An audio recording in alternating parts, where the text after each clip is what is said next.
to share.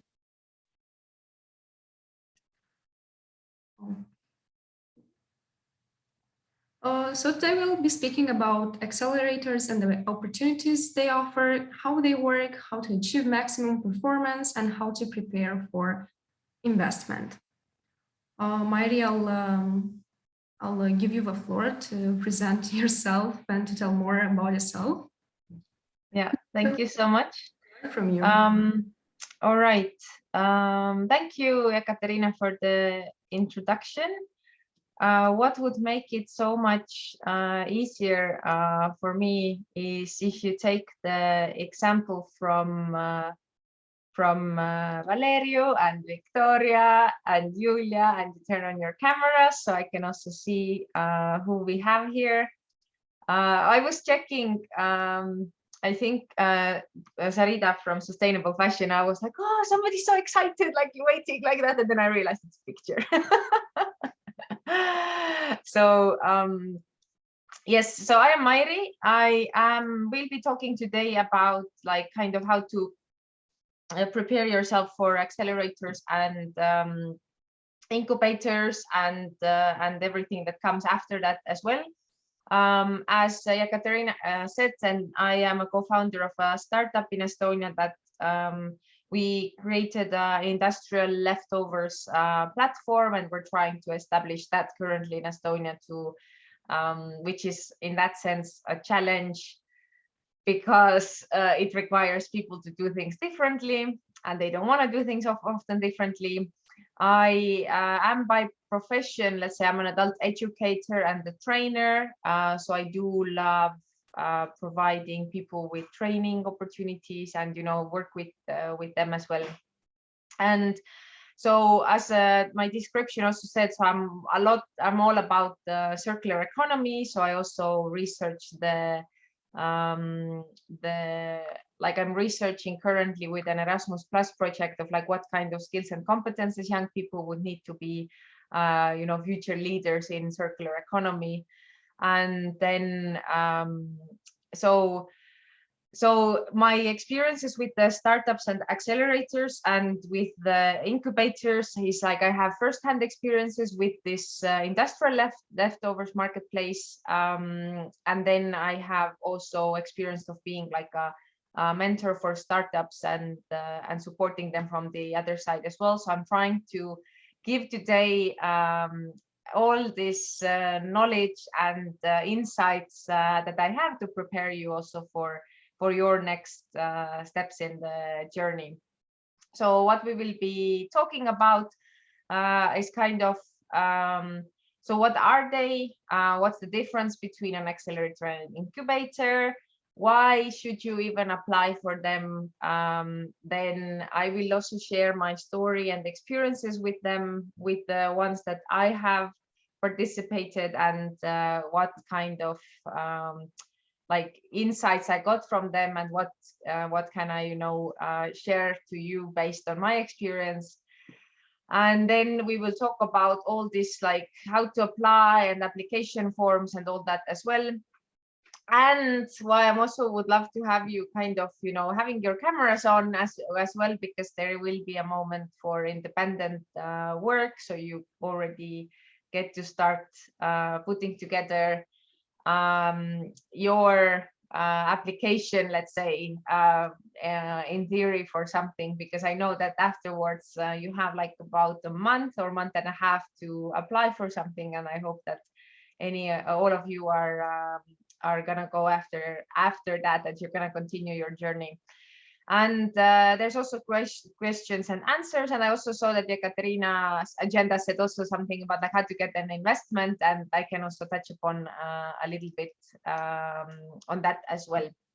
And we will have one break in between as well. So so we'll just kind of start going, and then we'll see where the moment of break comes, but it will be around 1 hour, 1.5 hours, somewhere in the middle. And there's also kind of like usually, you know, when you go to trainings and this type of things, you always talk about expectations. And I would also like to hear, or you can also type what are the expectations you have for me. What do you expect to get from this 3 hours that we have together? And then I also want to share what do I expect from you as well. So is somebody having courage to speak up and say, I expect this, then I would be happy to hear. And if you're like warming up your courage, then you can also just type. But what do you expect from this training session?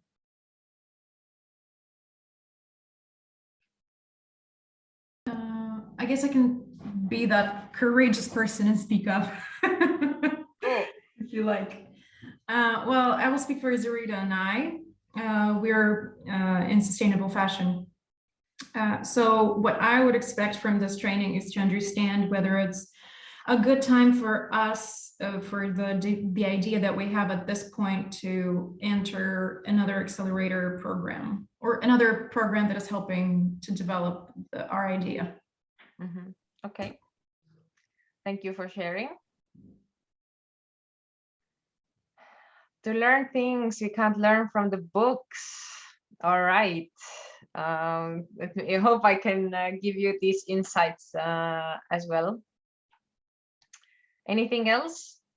Okay. To learn things. Okay. Then in the end, I have to ask you also if your expectations got fulfilled or not. All right. Anything else coming to mind that you would like to share?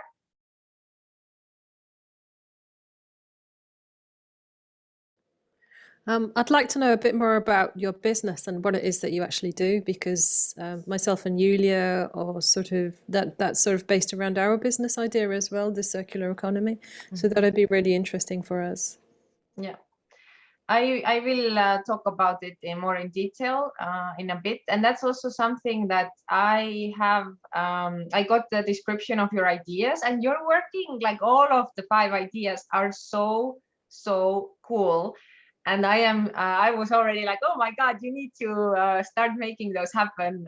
World needs your solutions. And I saw also there was like the more on the sustainability side as well and circular economy. So so definitely, I think we can discuss about it a little bit as well. All right. So also I do expect from you as well, in a way, this active participation, that I know that in this era of Zoom meetings that people are often used to, like, as in, like, I have not really, I'm seeing that people are not taking learning or, like, you know, being present anymore, as in if you would be in the same room, that you would, you know, give your attention to what's happening and what are the discussions and all that. And at home, it's so much easier to lose that attention and then go cook food at the same time and, you know, walk a dog or whatever things. So I do think that you gain most out of this session with me if you're, you know, actively questioning things or thinking along and all that. So I don't want to be only, you know, giving you this one direction information, but also be here for you to help you with your doubts or whatever concerns you have about your idea and where you're heading with them and all that. So that's what I'm expecting from you as well. So we're having, you know, like expectations towards each other. So if we go to, we just jump in to get started. So my question to you is also, so what is the difference between an incubator and an accelerator?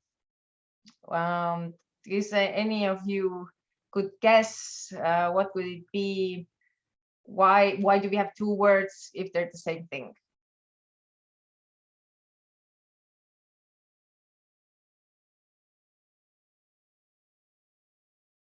Have you heard those words before? I'm gonna take a guess just because nobody else is speaking.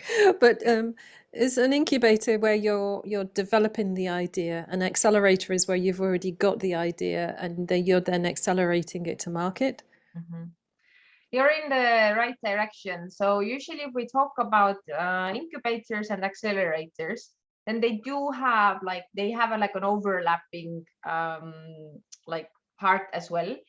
And the overlapping part is that whenever you enter one, then there is often they provide you with workspace that they're like, hey, you know, come work here. You have a desk, you can have free coffee, we have dogs, whatever this type of things are.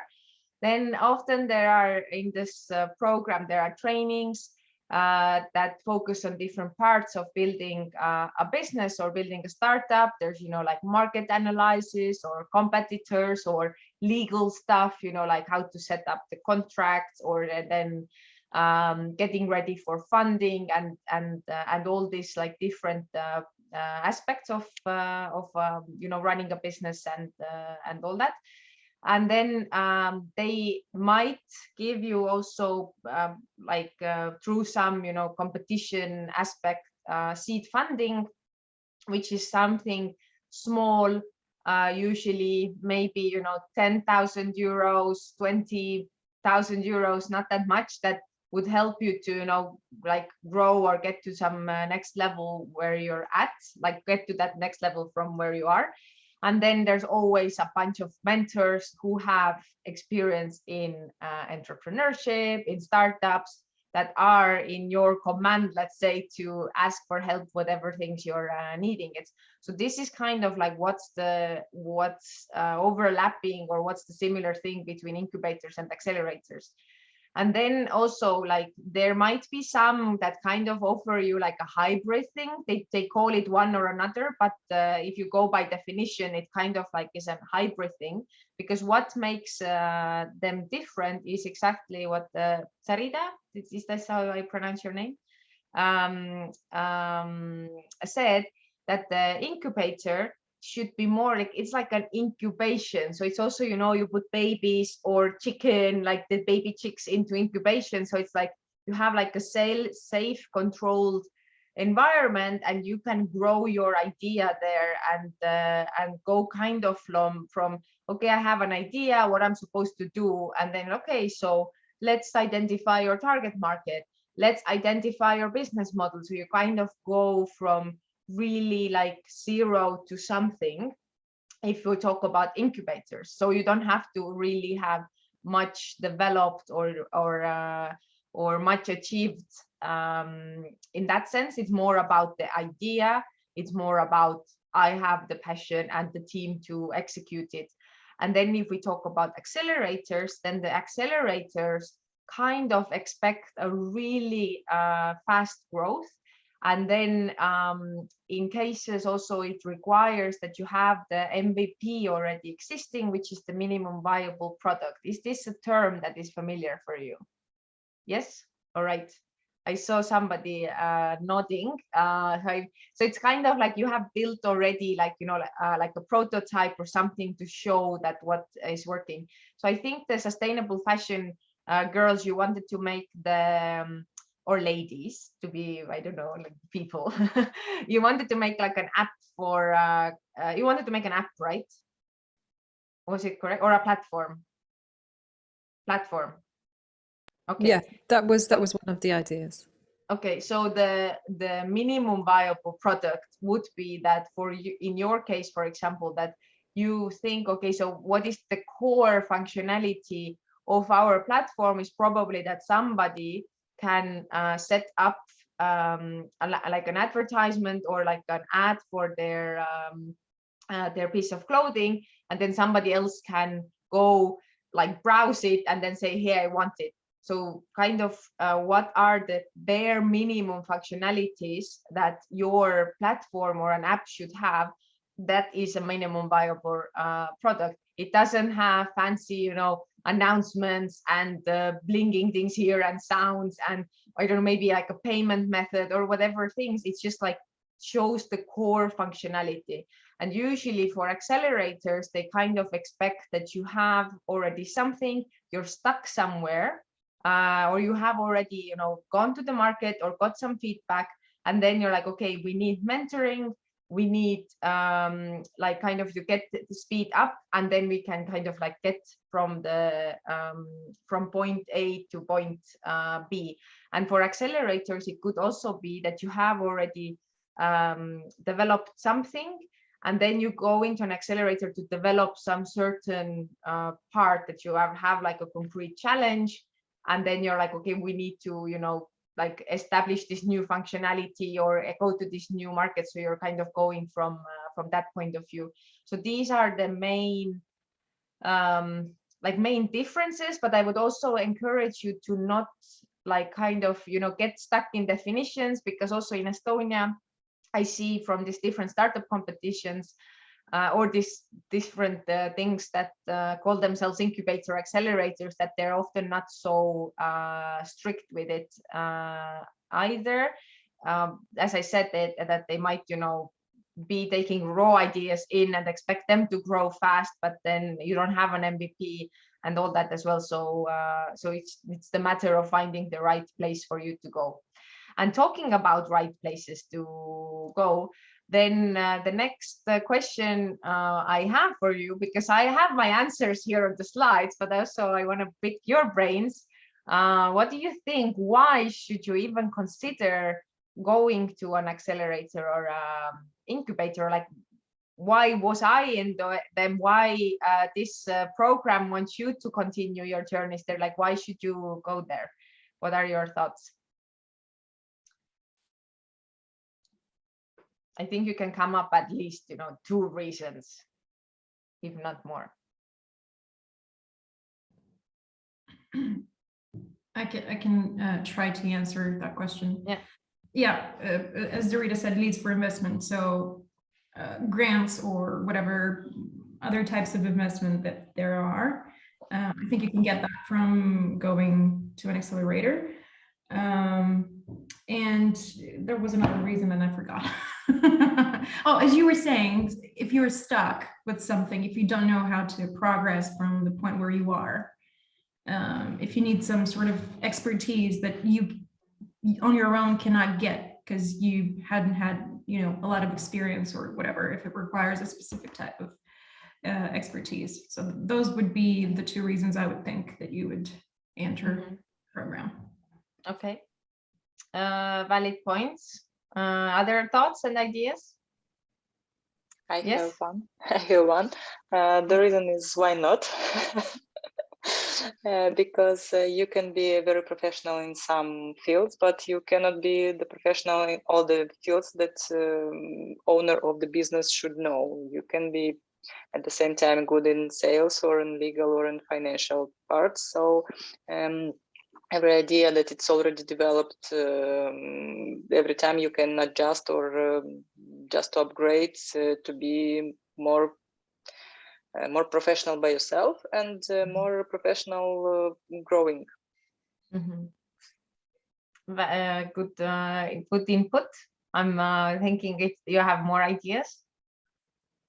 Yes, and if you have more ideas at the same time, one of this program can make for you reason to leave the one that you will go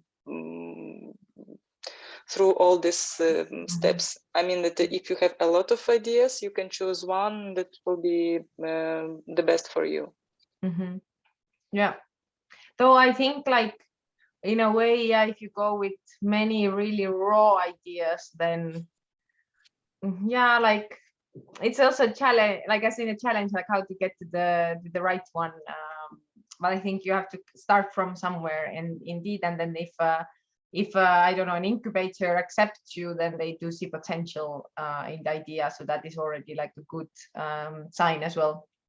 But basically, we as humans, we are like really weird in that sense that we are like surrounded by people every day. There are like billions of people on this planet, and then we tend to think that we're the only ones experiencing what we're experiencing.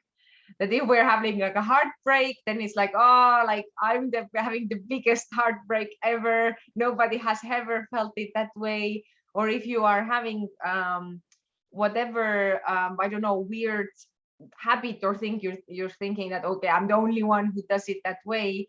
And that's so not true, because there are so many other people around us who are experiencing, we're all living for the first time here, so we're all learning on the go. So there are a lot of other people who are experiencing the same things what you are experiencing. So one of the reasons why you should go for an accelerator or whatever program is to, meet with other people who are kind of in your shoes. They are also starting a business. They don't know how the legal things work. They don't know about this. They don't know about the market. So you have like this feeling that I am not alone. I have other people who understand me. And I mean here also all you 5 teams can be there for each other, like to share these experiences and struggles with each other, because that's also one thing that we often wear out, or like we kind of like get tired, because you're just feeling that I'm fighting the fights alone. And then in all these places where if we gather all this like starting entrepreneurs, you're like, okay, cool, others also struggle with things. I don't feel so alone. I don't have to be so harsh with myself, and all that. So that's one of the reasons why I definitely recommend participating in this type of programs, like accelerators, incubators, like the one you're in now, for this not feeling lonely thing. And secondly, it gives you network and it gives you contacts. It gives you access to the expertise, and mean that you can, after the program finishes, you can keep the contact and be like, hey, I was in that program, you were mentoring me, can I ask you extra things? Would you be my customer? Can you contact me with another person? So as much as we want to believe that that in this world contacts don't matter, then they do matter a lot. And if somebody knows you and they can recommend you, and then if you can contact, like be like, hey, I was recommended you by that person, all these references are actually working in your favor. And that's also like I will in a bit start talking about my experience as well, to give you a bit of like my context as well. But yeah, contacts and network is definitely not the main thing what you go for, but it's something that you can definitely build upon for the future for yourself. So this is something that you don't really get anywhere else, because eventually all this, like startup bubble or entrepreneurship bubble, it becomes a bubble, and in order for you to be there, you should be part of some of the networks or associations or organizations, and all that. And it was already mentioned as well that it gives you access to expertise. So often there's like tens of mentors that are kind of on demand, available for you.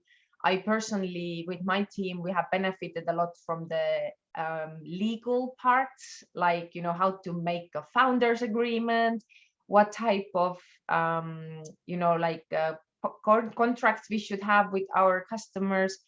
All this is like, if I would not know, if I would not have been a part of any of that, I would not have those contacts, and I would just be like, do I just Google, like a law firm in Estonia, and then I just send like an email, or like how does it work? Who do I know works on the startup topics and all that? So just like this expertise access is really beneficial, and not only during the program, because maybe during the program you're like, okay, the legal thing is important, but let me deal, like it's not relevant now. And then you realize that half a year later it becomes relevant, because you manage to actually, build your thing to a moment where contracts become important, or the intellectual property becomes important. So again, linking that to the network is that it's kind of important to be like, hey, I'm here, I'm doing this thing, let's stay in touch, and then contact with them in like LinkedIn or wherever to stay in touch and remember that I have these people in the network. And then why else is important or interesting and useful to participate in all these programs is for getting things done. because knowing for myself as well, because for the last year, basically, with our idea for this industrial waste, we haven't been in any of these programs.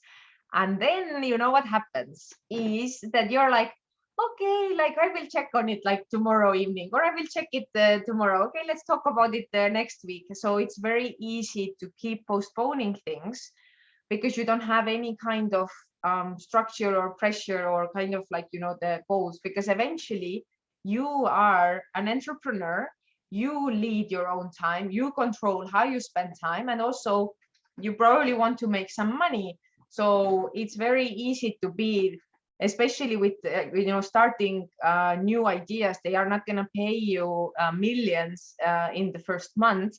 So it is kind of like a Sunday project or something that you do on your free time.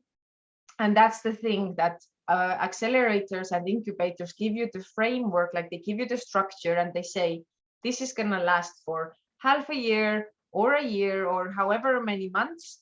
These are the modules we're going to have. This is what you're going to be focusing on, and you have to kind of get things done. So you have to push yourself a little bit out of your comfort zone as well.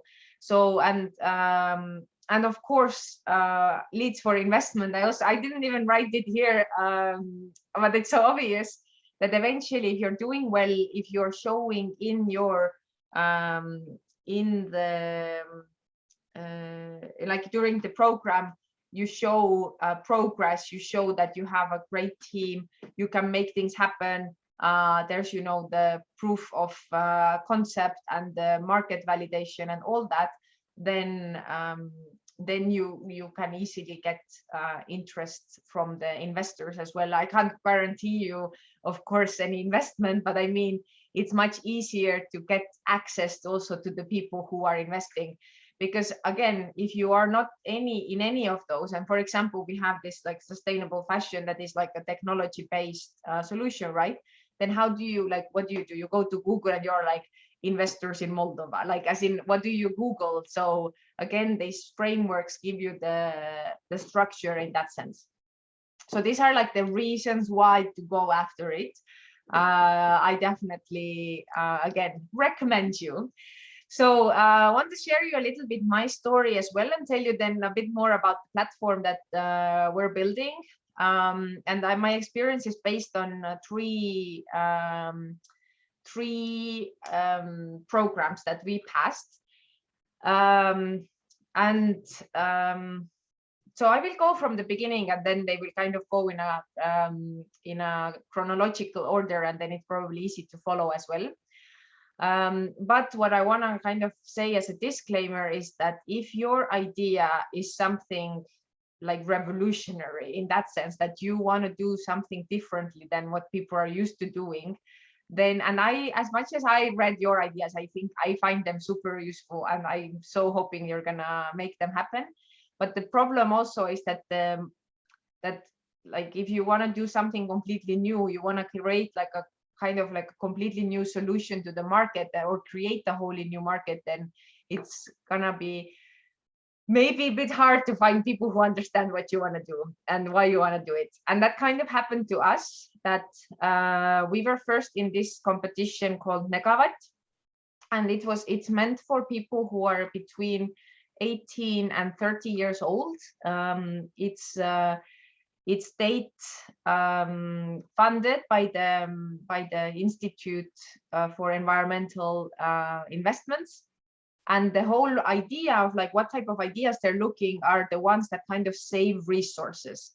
So you, whatever thing you have in mind, then in order to be eligible for that competition, you have to somehow build in like, okay, we're saving, thanks to this solution, we're going to save this amount of CO2, or this amount of not saving money, but it's around CO2 savings.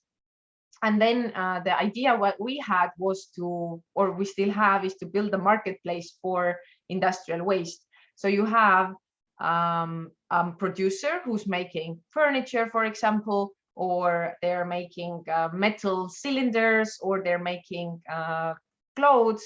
And then in any kind of average manufacturer you take, they always have some sort of leftovers. They have, you know, like if you cut out pants from fabric, you have the sides that are not usable, or if you cut out furniture to make tables or closets, whatever, you always have some sides. And in Estonia currently, most of these things are just ending up in landfill or in incineration, and that is definitely not circular economy. That is definitely not very efficient resource saving.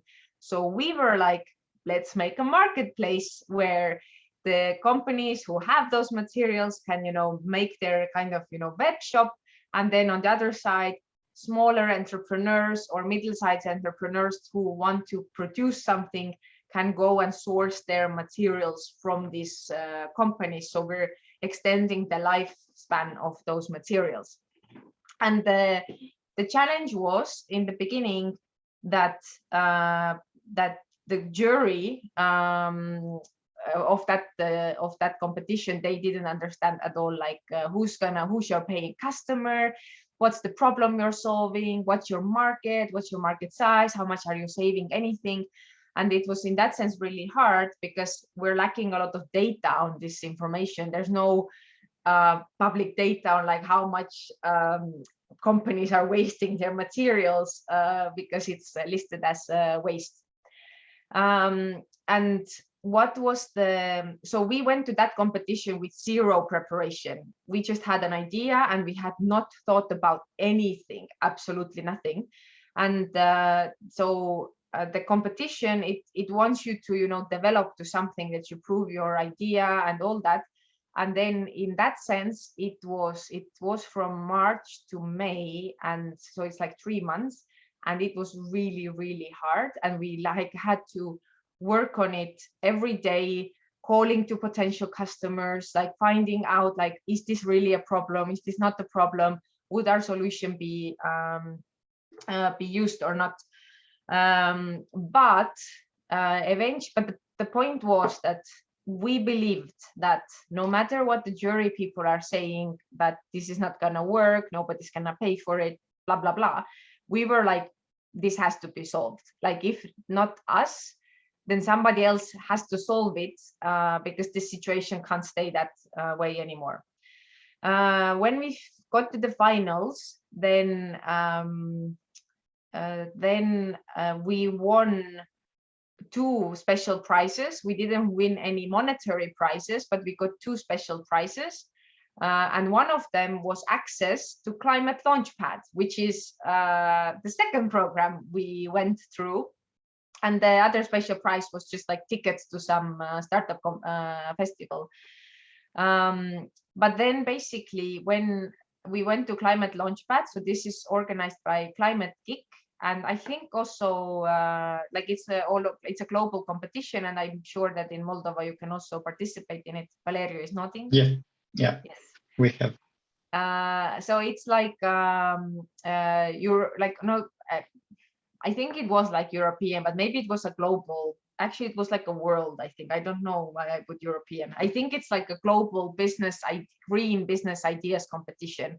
So whatever your solution is about, it should be about, again, like CO2 saving and something green, and you're competing globally. First, you have to win the national one, and then you have to like you get to the global one, and then you can see if you win there something or not.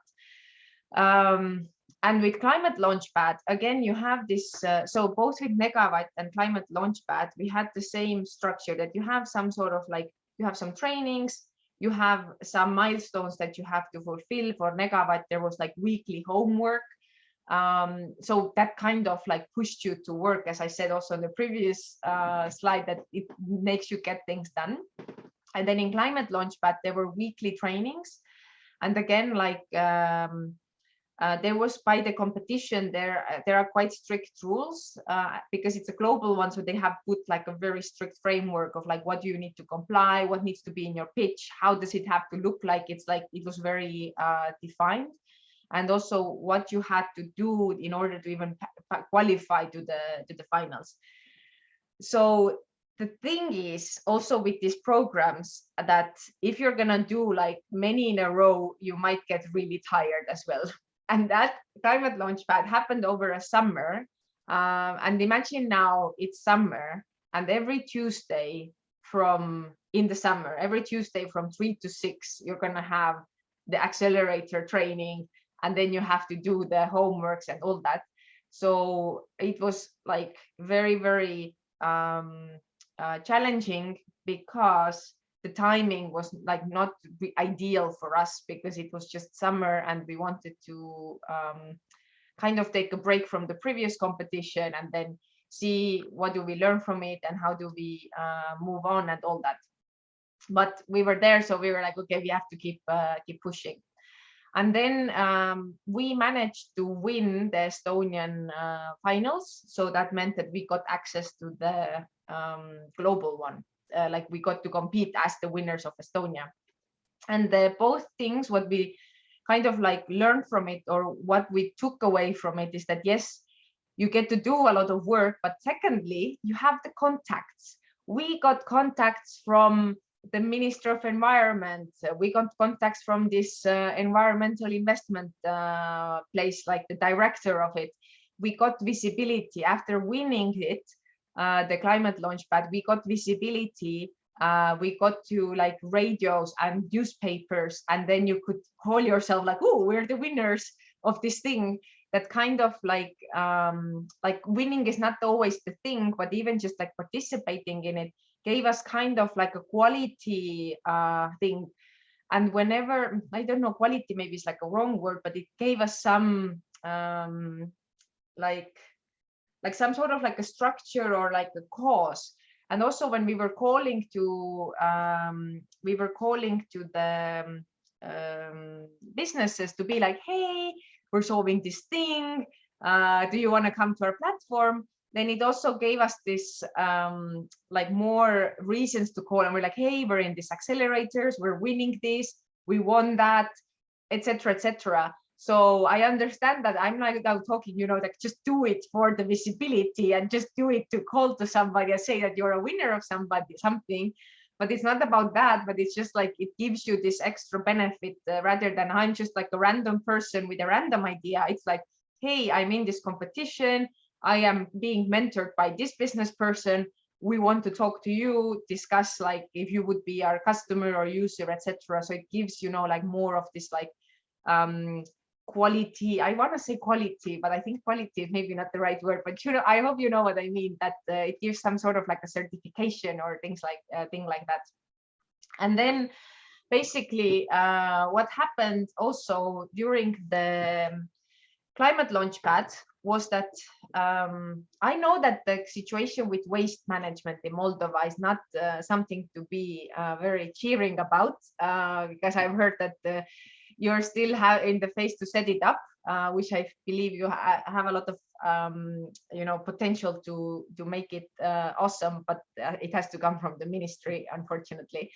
But what we also realized is that that the waste, what is being generated, it's not like a matter of us to solve. Like it's more of a general interest that we do not stack proper like quality materials to the landfills.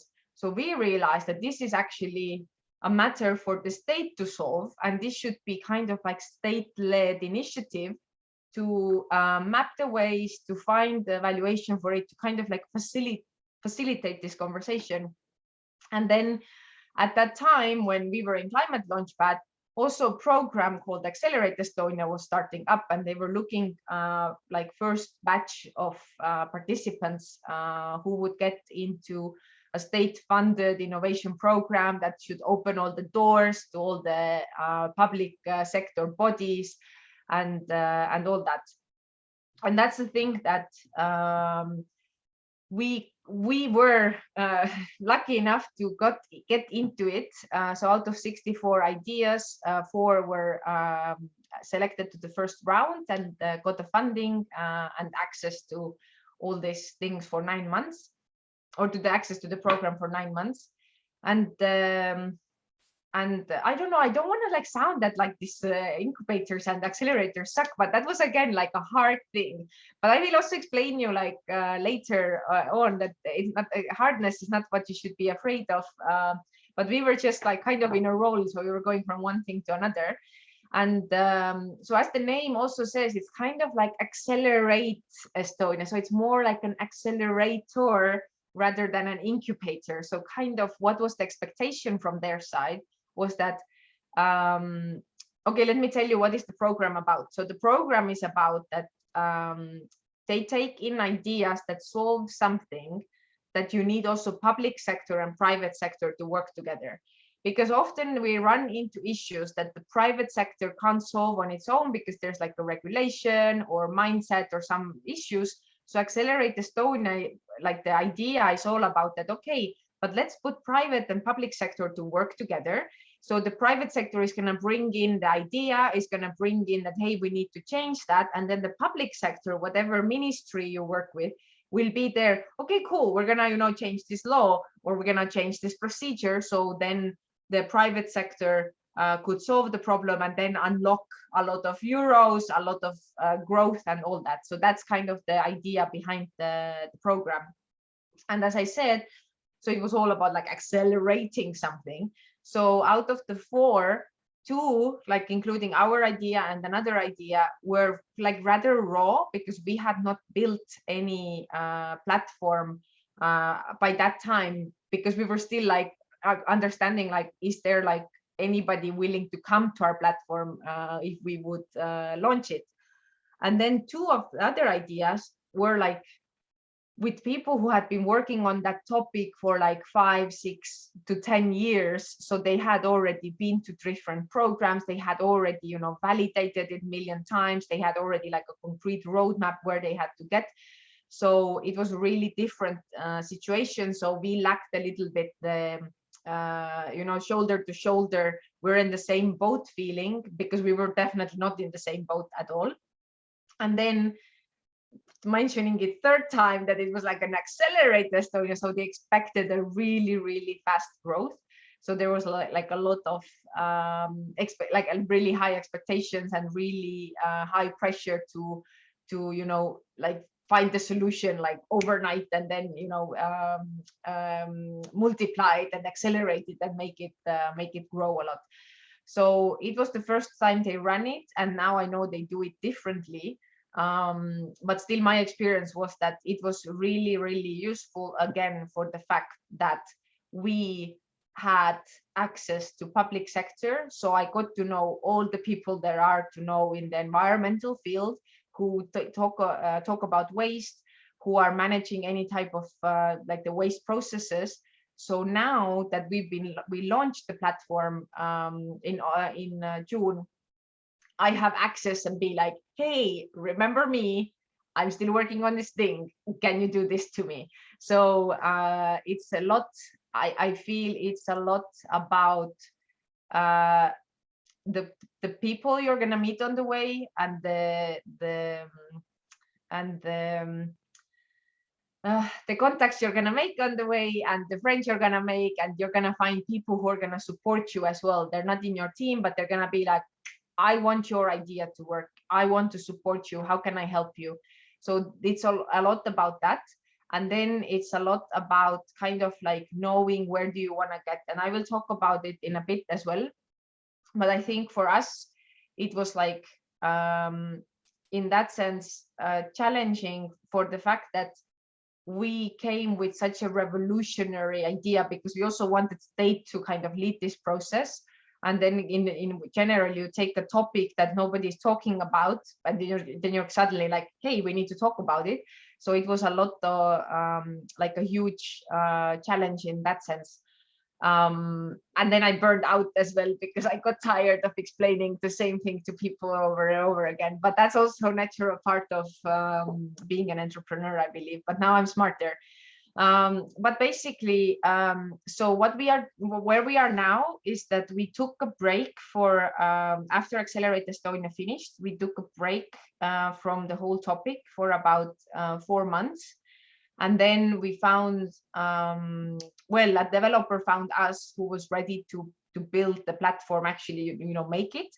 And then we built it from January to June. We launched it in June this year. And then we now are just, trying to get more and more businesses to join and all that. And we have built it without any funding, and we have built it without any accelerator or incubator, because we were just like, okay, we have all this experience. Let's take a break from it now. Like, we have already gained a lot from those places, and now it's time to work independently.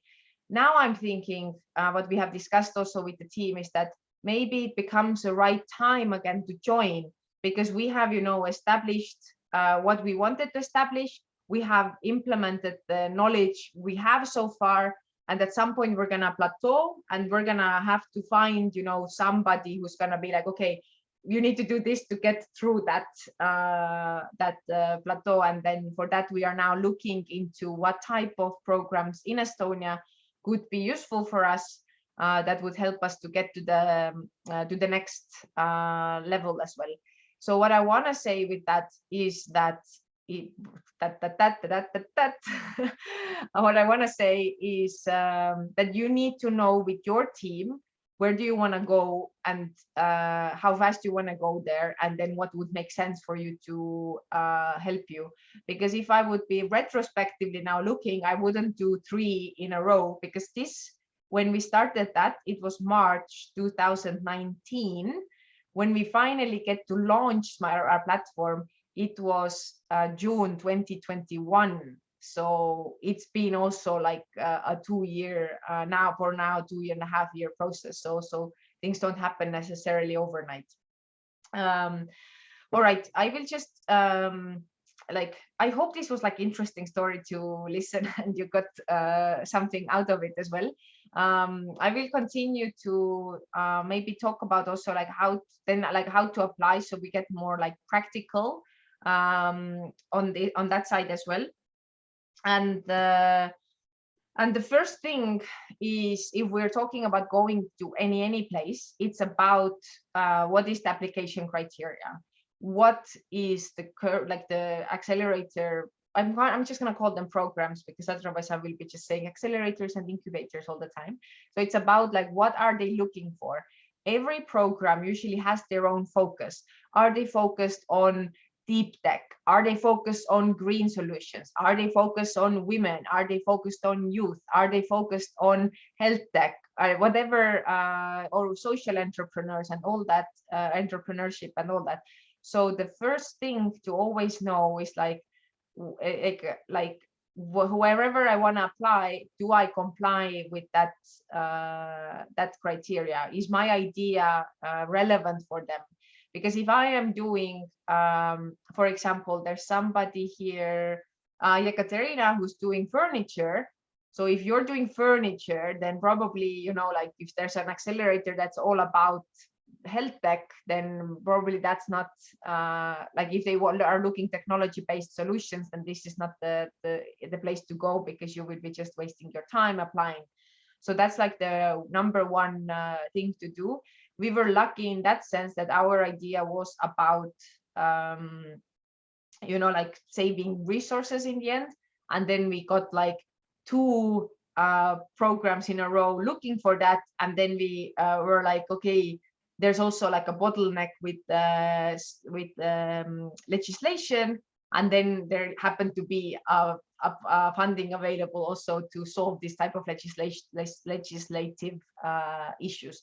Though I didn't mention, we didn't manage to solve any legislative issues in the end, because of the Ministry of Environment being very conservative, and not willing to be proactively solving problems, but rather solving problems after they appear, not prevent the problems even from appearing. So that's the number one thing. And then secondly, so if we talk about applying, then usually what they go after is, what is the problem you're solving? What is the solution you're offering? Do you have a business model? Then what it is? Then who do you have in your team? Plus, what are the competences of the team? And then if it depends now, if it's I have found it in both places, both in incubators and accelerators, that if it's not just like an idea that you came up yesterday, then they might ask also, what have you achieved so far? So it can be that, yeah, we have already, you know, paying customers, or we have a prototype, or we have validated idea with 100 people, etc. And then kind of also knowing like, why do you want to join? Like, what do you want to get out of it? Do you want to get to, you know, the next level with your development? Do you want to make your first sales? Do you want to, you know, establish some marketing strategy and all that? So these are the core things that usually you should be aware of for explaining. I heard from Mari that you all have gotten several times pitch trainings, kind of that you should be kind of ready to talk about your idea overnight. Is this true? Yes? Okay, I see Julia is nodding, but Katrina is like, no, it's not true. So because eventually what the application is about, it's kind of like a pitch in a written format, but then also knowing like what you have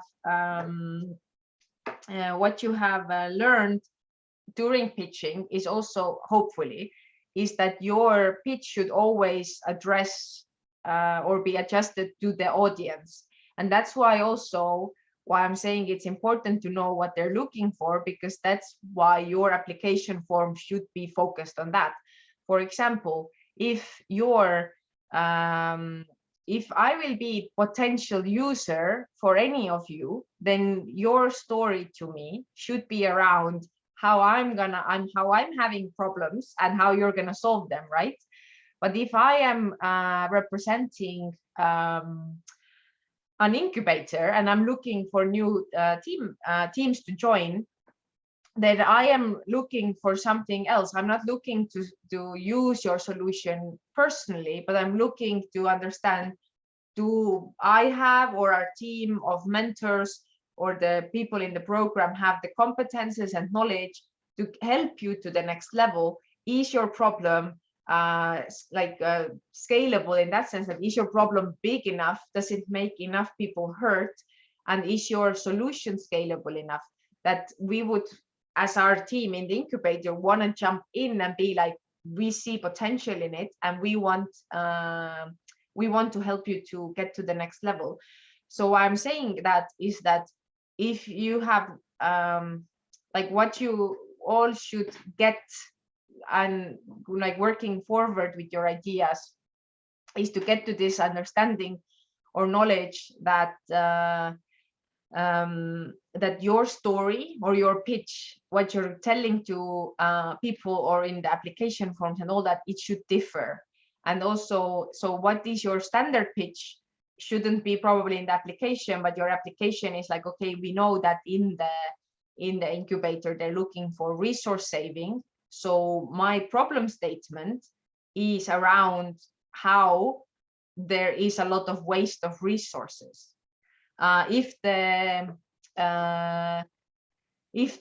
incubator accelerator is looking to empower women and to provide women more opportunities, then alongside of your okay, maybe you're not only solving like a problem for women, but I mean then around the team part, then you have to emphasize that our team is only women and we're like super duper empowered or not empowered and we need empowering, or however you would like put it together. So you do need to kind of read from the programs and all that, like what are they looking for, and then adjust your application according to that. And then what is also really, really important, I briefly mentioned it, is also to kind of know for your team, what do you go out for? Like, are you just applying for it because they promise funding in the end? Are you applying for it because you have nothing better to do?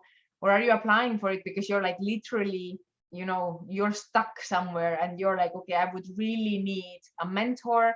I would really need knowledge, or whatever support that it helps you also a lot to figure out, why am I here? Why do I want to be part of it? Like, what does it give to me or my team or for my idea? So having a concrete goal is always necessary, not just to enter a program, but also for you to have it as a guiding light, that it's like, hey, we have to get to that point. Because also the point of accelerators and incubators is all about being there for you and helping you to succeed.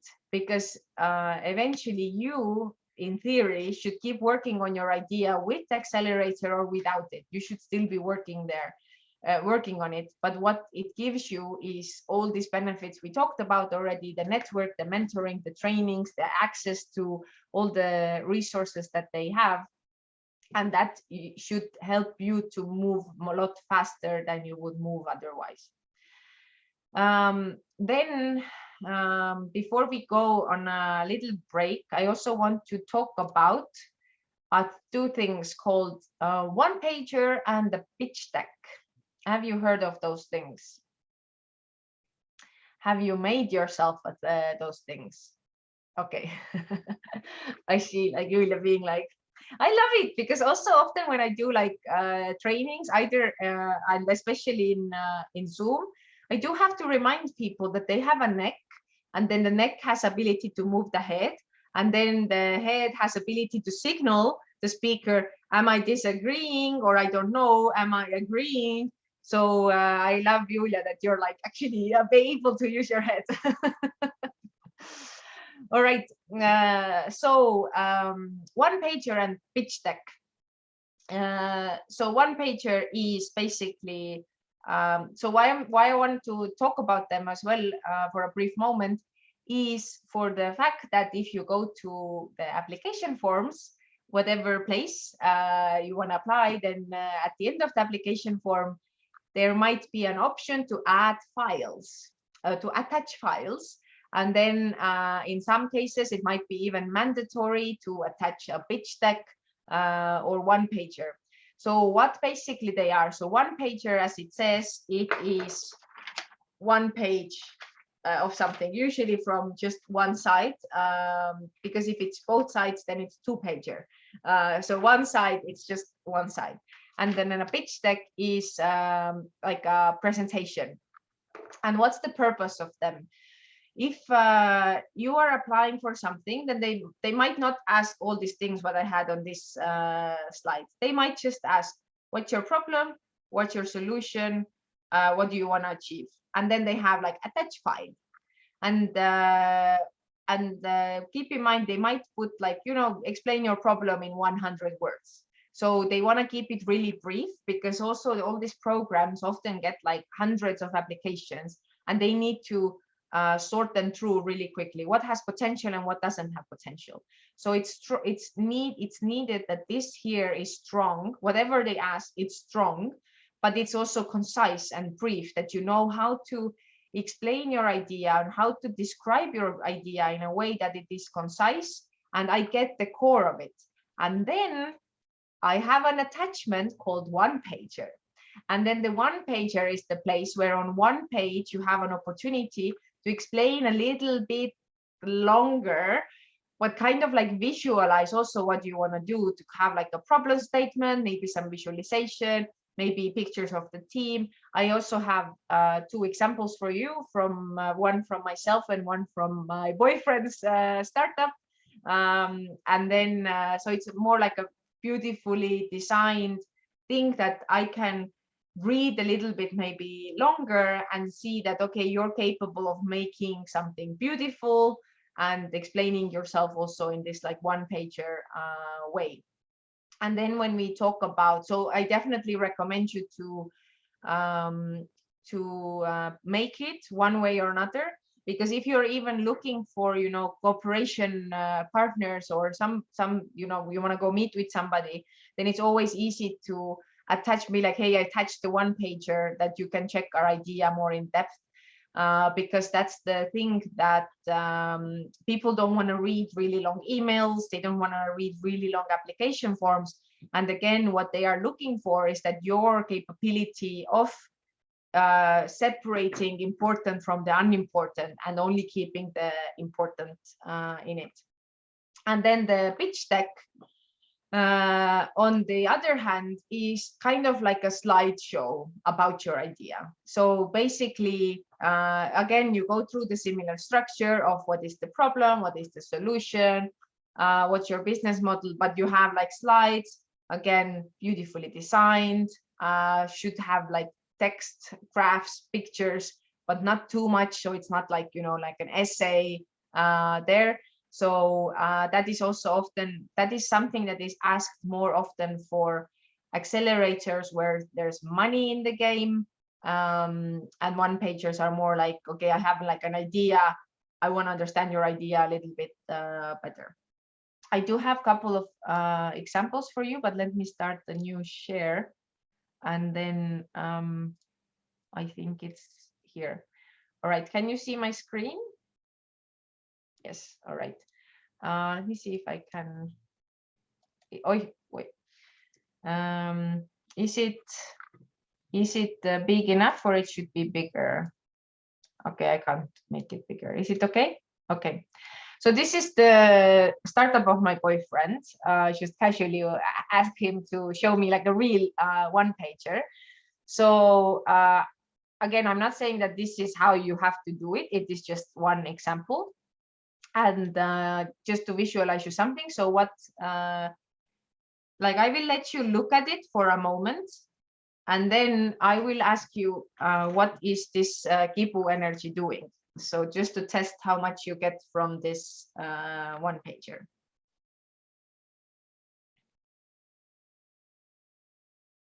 Because it does take quite like a little bit time to read it through and understand it.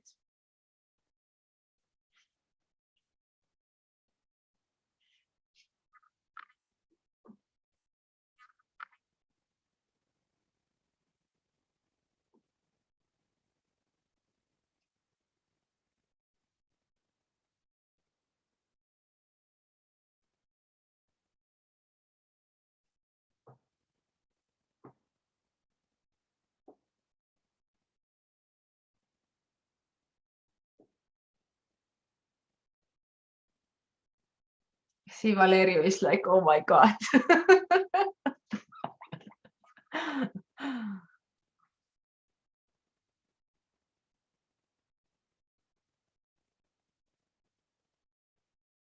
Okay, if you have read it, you can write in the chat or say also in words, like, what do you think this startup is doing? Or what are they offering? May I? Hi. Hi, hello. I think the problem is about electricity and a lot of resources for the electricity. And the solution is the very small panels that are very flexible or very small and that you can install on your balcony. So it can be suitable for every apartment, I think. And maybe it's not the super power, a lot of electricity, but it will be enough for your some home savings. Mm-hmm. Exactly. Very goodly summarized. Like my boyfriend loves to put a lot of text on wherever he has opportunities. So maybe personally I would remove some things, but it gives you like an overview that, okay, there's like some problem. There's also the climate consciousness. There's also the matter of, I don't know, in Estonia, for example, the electricity prices are increasing currently. And then also, they're on a mission. So it's also like, as I'm saying, I'm on a mission for a circular world. You know, we're on a mission to offer people, to empower people to use renewable energy. And then the solution part is here, mostly saying that it's all in one concept, hassle-free, one product, 3 use modes, and some mock-ups as well of the product. And then here they show how the competitors suck and how they are much better. So this is like like, okay, maybe sucking is like a strong word to say, but you know, like showing what is currently at the market and showing that they have something that is really expensive, but they're gonna offer it for a cheaper price. So this is just one example. If you like Google one-pager templates, then you can find a lot of them if you don't have the ability to design them on your own. And then I have one in Estonian, which is from the, before we called ourselves this material flow, we called ourselves Recyclist. And again, in a way, as you can see, it's a pretty similar build up, because I think I actually asked my boyfriend to help us to design it. So we are also here saying what is our mission, which is to make today's waste resource of tomorrow. We put here our contract information. We put like a little description that says that the Recyclist is a web platform that connects manufacturers. Here we describe what is the problem, and then here we described like the solution, like more in detail, that we want to map out the manufacturers, and then we want to find like a use for the materials and all that. And then we brought out here who is our target group of the solution. So we have here manufacturers who generate those leftovers, and then enterprises who want to buy those materials. And then we put the picture, like overview of our team. So basically, again, if I would be writing an application, then what I would try to do is that it's either the like that this would become like a story together with the application form and with the one pager, that it kind of helps me to grasp like, oh, okay, this is what you're aiming at. At that time, we didn't have the platform as such, or we didn't have any mock-ups either. So now I would put, kind of like a mock-up of the marketplace as well, to show that, hey, like this is how it would look like. But that's the purpose of a one pager, to kind of like give you this like quick overview of what is the problem and what they're trying to solve. Is this making sense? Yes. All right.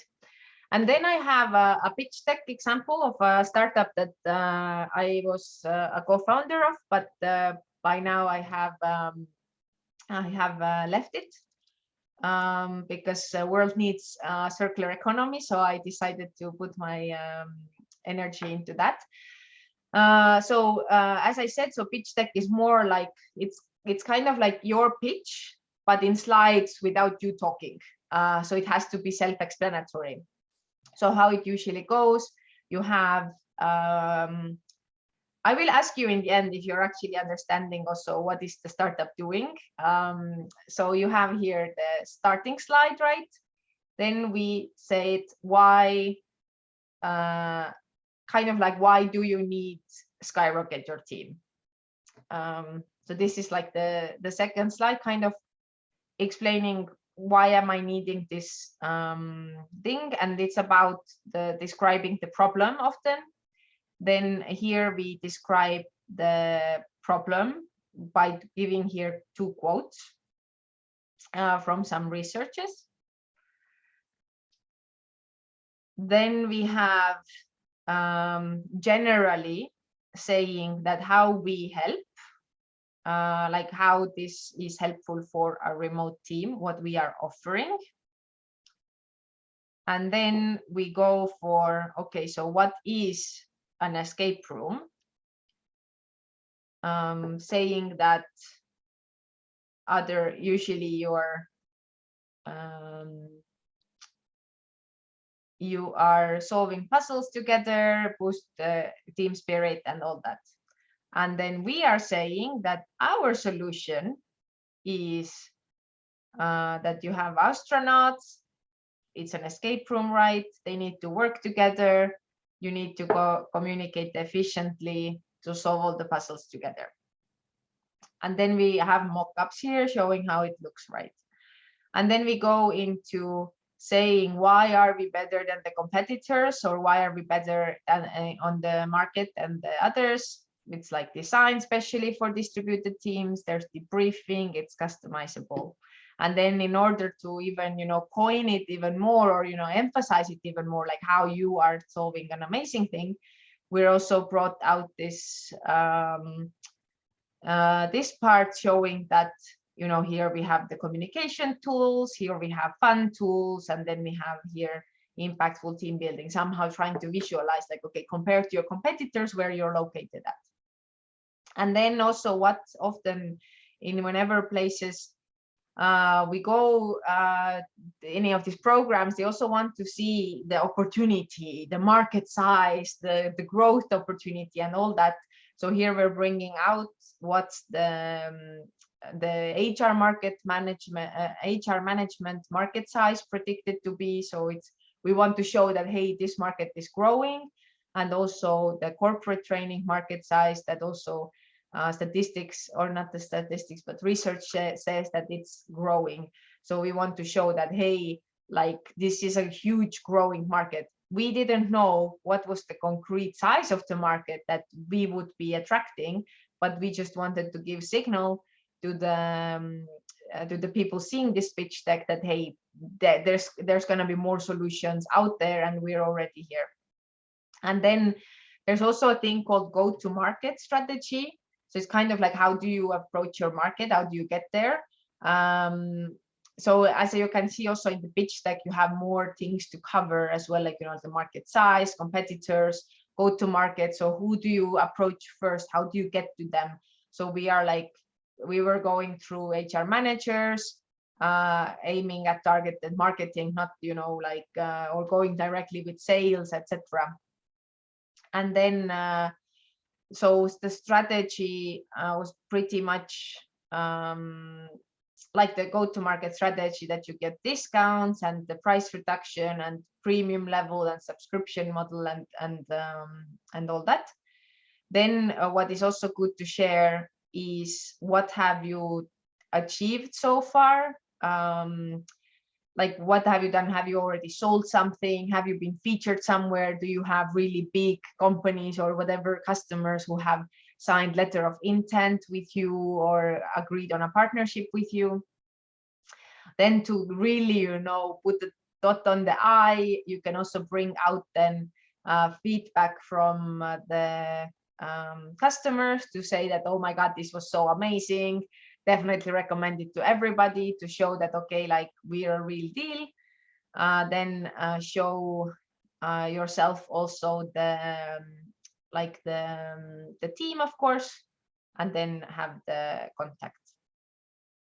So this is kind of like I'm not saying that like follow exactly the same structure, but usually pitch deck gives you more opportunity to explain all these things that you don't put on the one pager. Like, one pager is like, really, as you said also, that this was really, that there was a lot of information here, and here in that sense there's like much less. So here you don't talk about your go-to-market strategy or your competitors as such. Okay, Gerard, my boyfriend here, did talk about his competitors, but that's the thing, that you have like more space to play around with things.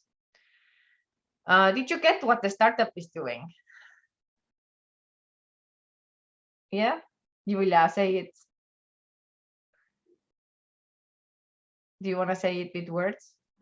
Right, yeah. So this is some sort of a team building thing. I guess it's a service that the startup is providing to lift the spirits up and help people communicate better, because we obviously don't know or are struggling with efficient communication over work from home and remote work. So I guess it's a service that they're providing by having also a product, which is a game that they ask the employees to play and enhance their communication skills and whatever. Pretty much, yes. So it's like a service indeed, that it's like an online escape room. Everybody joins from their computer. It's meant for remote teams, so it's built around collaboration and teamwork. Because if you think about those traditional escape rooms, then you're kind of just like, okay, I solved this puzzle, like go away, I don't have time to explain, because there's like time pressure. But here it's more built around communication, that I see completely different thing what you see, and we have to figure it out. So yeah, that's what the Skyrocket Your Team is offering. And that's the pitch deck. Do you have any questions about the one pager or pitch deck for now? If I may, Yeah. I don't have a question, it's more of a comment, which drives me a little bit nuts. From what I see, the pitch, the verbal pitch or the pitch deck, they start with, talking to you, to the person that they're talking to, and convincing them as if they were using the product. And then they switch somewhere at the end of the pitch to a different kind of, I feel like there's like two different people or two different audiences or two different styles of communication in the pitch, although it's meant for one, because at the end you're addressing a person, an investor who definitely has questions about, the economical viability of an idea. But at the beginning you speak to them as if they were meant to use the product, if you know what I mean. You mean in spoken pitch? Both, I think. Both? Okay. Then I think it's just a matter of pitch design, but it depends, because I think that what you need to do in the beginning, I will stop this for a moment. What you need to do with your pitch in any format, is it about writing it somewhere in the application or putting it in your pitch deck or speaking to somebody about it, is that you need to make the person feel the pain, because you're all solving some sort of a problem.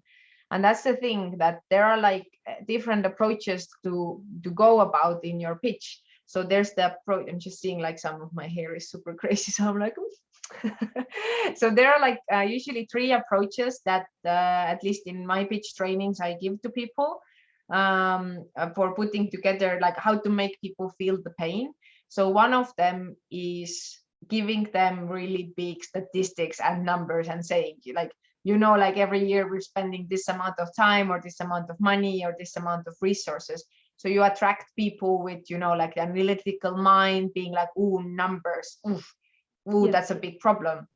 And then there's another approach, is to go through the persona story of being like, so there is, Robert, who's 35, he's a father of 2 children. Every morning he has to stand in front of their closet and be like, I don't know what they should wear and all that. So you're kind of thinking that as a listener, I'm like, I don't have kids, but I know Robert. I have a friend who has 2 kids and he has the same problem. So I'm already like, cheering for you and rooting for you, or like wanting to hear next, because I can relate, or I find your the story of what you're going to be building relevant for me.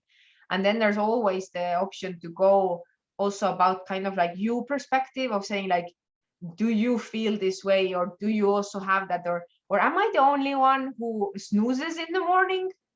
Like that you're kind of being like, okay, interesting. Because eventually if you are, so what I'm saying that is like, eventually, yes, you're going to be talking about the business model and be like, hey, so here's the business and this is our competitors, etc.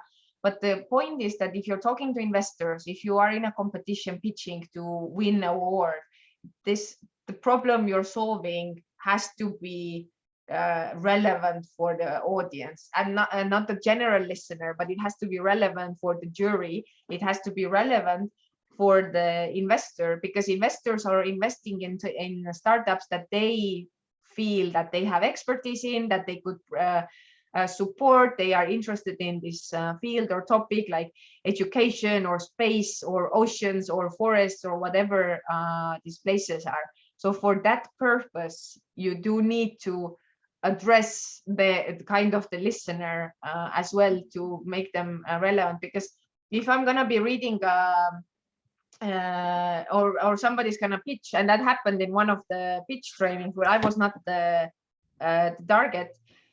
But if I would be the target and then I would hear a pitch that says, do you know that in the bottom of the ocean, we have 35 Eiffel Towers worth of waste? Then I would be like, yeah, and so what? Kind of like, that you have to be able to make me feel not stupid and make me feel that even though if I am not your direct user of your service, I know people who are the users of that service, could be users or who are facing that problem, that I make this connection. And then I'm like, oh, I didn't know about that. I want to be involved in this. I want to support you. And so that's kind of the purpose of like why to make it in that sense, that you would make it like I address you, but then I will talk to you about the business model. Do I make sense? Yeah. There, if I may follow. So if we don't know the profile of the investor, what issues are close to their heart, or whether they're there to support a specific type of business, or if they have an agenda, do you recommend that we go for the first approach that you said, the academic approach? If you don't know the profile of the investor, then you have done a bad job. I mean, if because if you're gonna be contacting an investor, if you're sending them an email, you should know who you're sending it to. If you're gonna be invited to pitch in front of an investor, you should know who is that investor. And for example, if I'm like, okay, let's have investor calls, pitch me your idea, then you can go to Google and put in Mayri Tiido and search everything what you can find about me to be like, oh, okay, so she likes traveling. Oh, she's into the circular economy. Oh, she's tried different businesses. Oh, she's worked there. So that's how you're going to put together a profile. And that's why all the networking is also important, because then you're like, does anybody know this person? What is he like? What is he not like? That's where the networking and knowing people becomes useful. Because if you go pitch your idea to a random person you don't know anything about, then you're not gonna get you might get somewhere because you're lucky, or maybe it's like a new investor who is like, I just started investing because my grandmother gave me a lot of money. But the point is that usually you should do the research, and if you're in a competition, if you are, for example, also looking for the accelerators which to join, there's always a list of who are the members of who are the people who are part of that accelerator, like the jury or like the deciding board and stuff.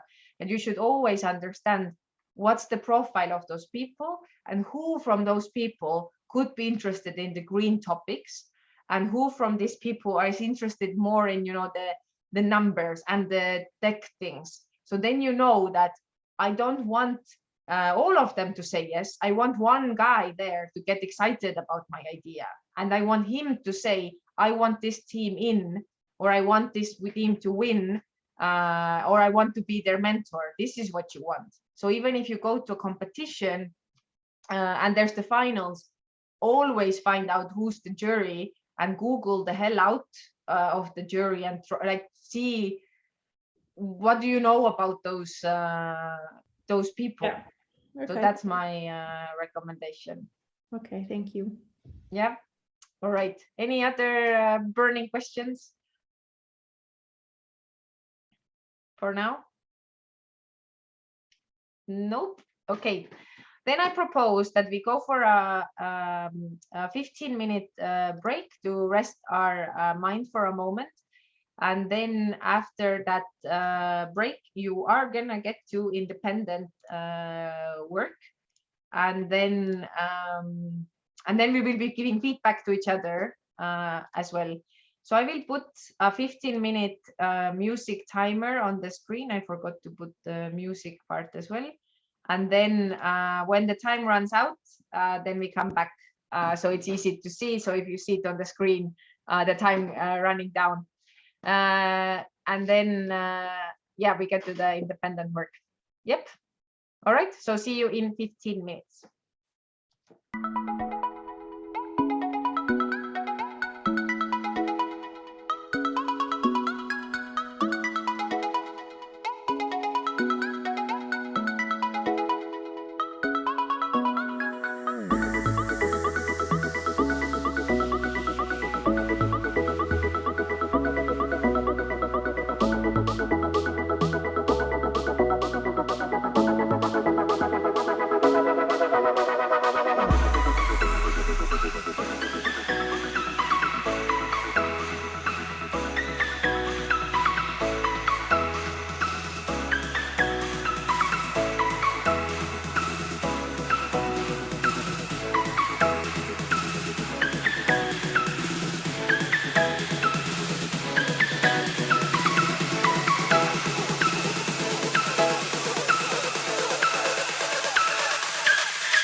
Drive folder, Google Drive files. I will, I can give you the link and show you. So you should be able to find your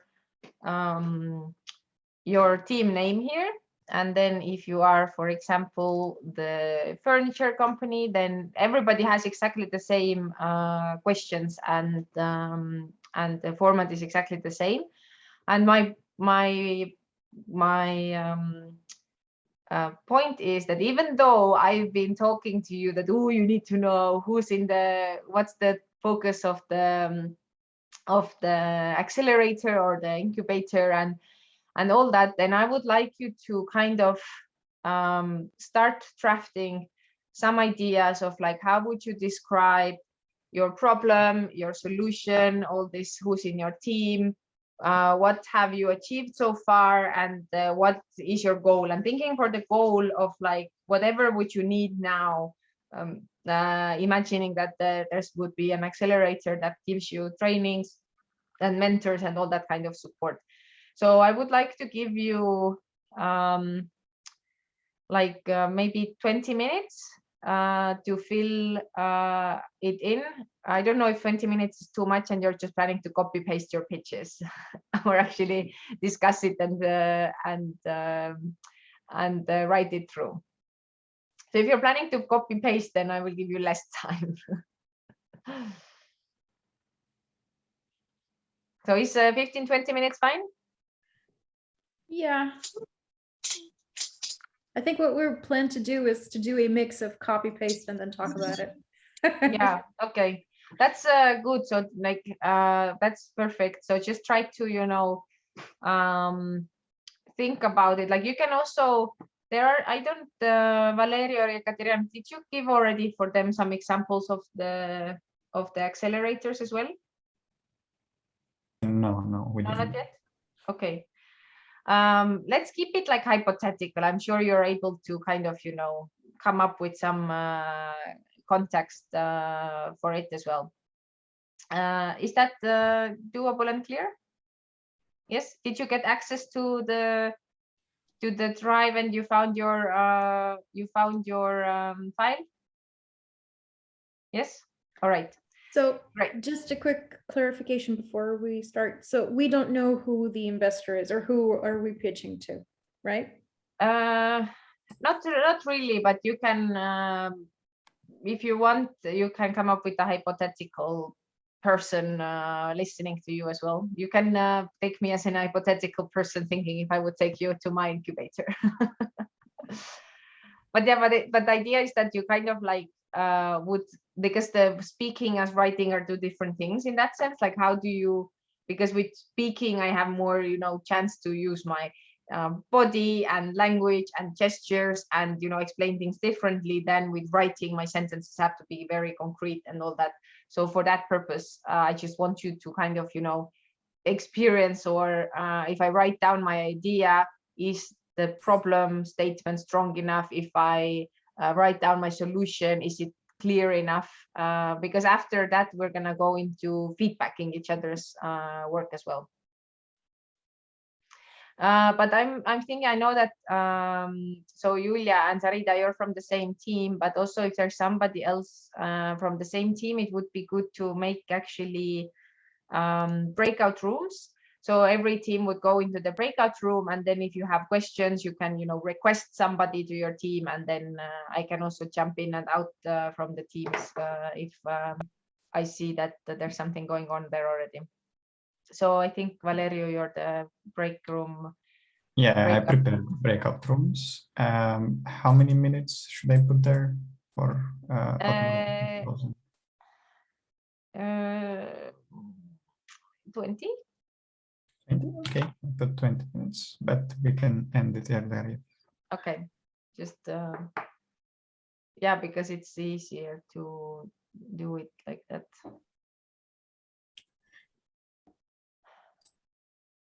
I already opened. Yeah.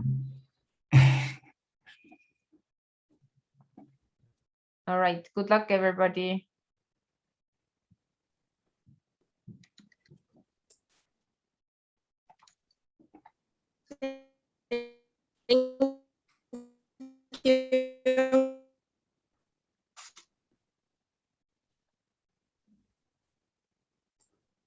Was that thank you?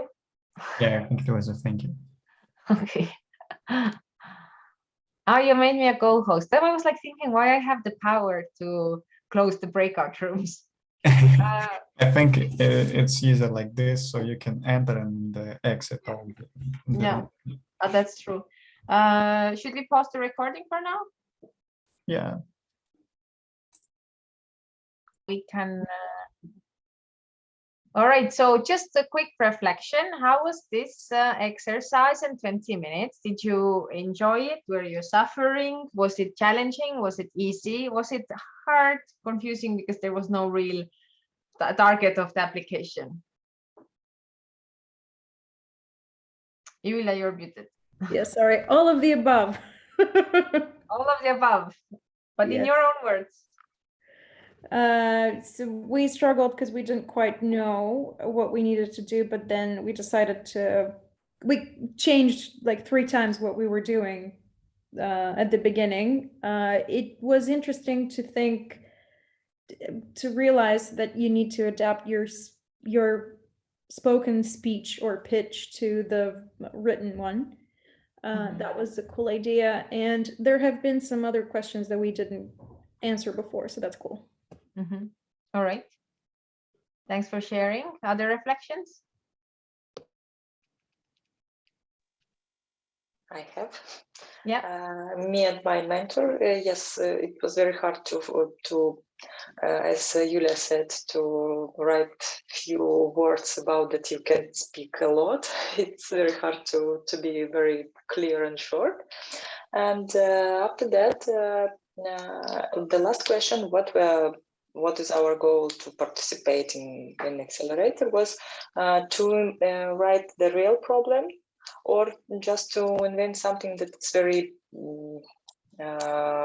okay for any kind of accelerator, because as Julia said, we don't know to whom we're introducing our pitch, and that's why I wrote there some general problem that can be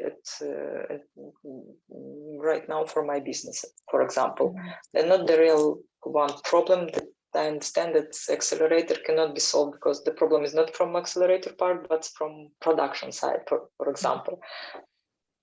Okay. And generally, it was very nice and interesting and inspiring.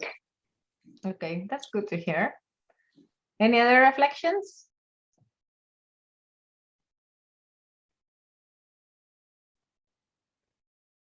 No? Okay. Usually it is like, in that sense, it's always like a bit of like a challenging moment when you're like have to apply to anything if you want to get to anywhere. And I don't know if you want to apply for university or some competition personally or with your company. It's always like, oh, how do I explain everything very concise way? I think some of you like went too short as well, that there's like you can explain it a bit longer. But what I would do now actually is that I would invite you to check the I would invite you to check the documents of others, and for the next 15 minutes of your 4 teams, so maybe for 3 minutes, 4 minutes per team, we can kind of give feedback as well to the teams a little bit. I don't know if is it nicely seeable, the text? Oh yeah. Just to give like quick feedback. So if you read it through, for example, now you would be reading the one about sustainable fashion. You can see my screen, right? Yes, can you read it as well? Yes. Okay. So sustainable fashion, if you read this through, like kind of what we have here, then like do you think that it's written in a convincing way that you're like, oh, that's interesting, that definitely should be solved, or you're feeling that there's something missing, so we can take a moment to give like collectively give a little bit of feedback for them to improve. And we're going to do it with all of you, so be helpful for others as they will be helping you as well. Just let's read it for a moment. Like I was browsing through all of them while you were writing, but I will take a moment to read as well.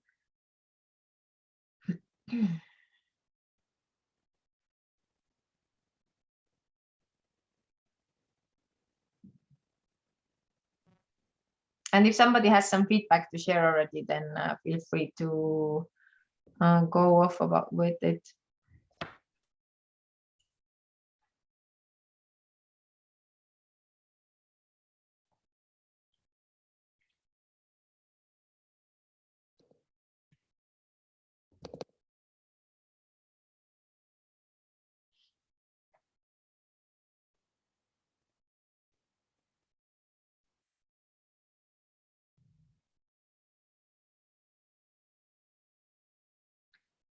Okay, I will go first, then everybody's silent.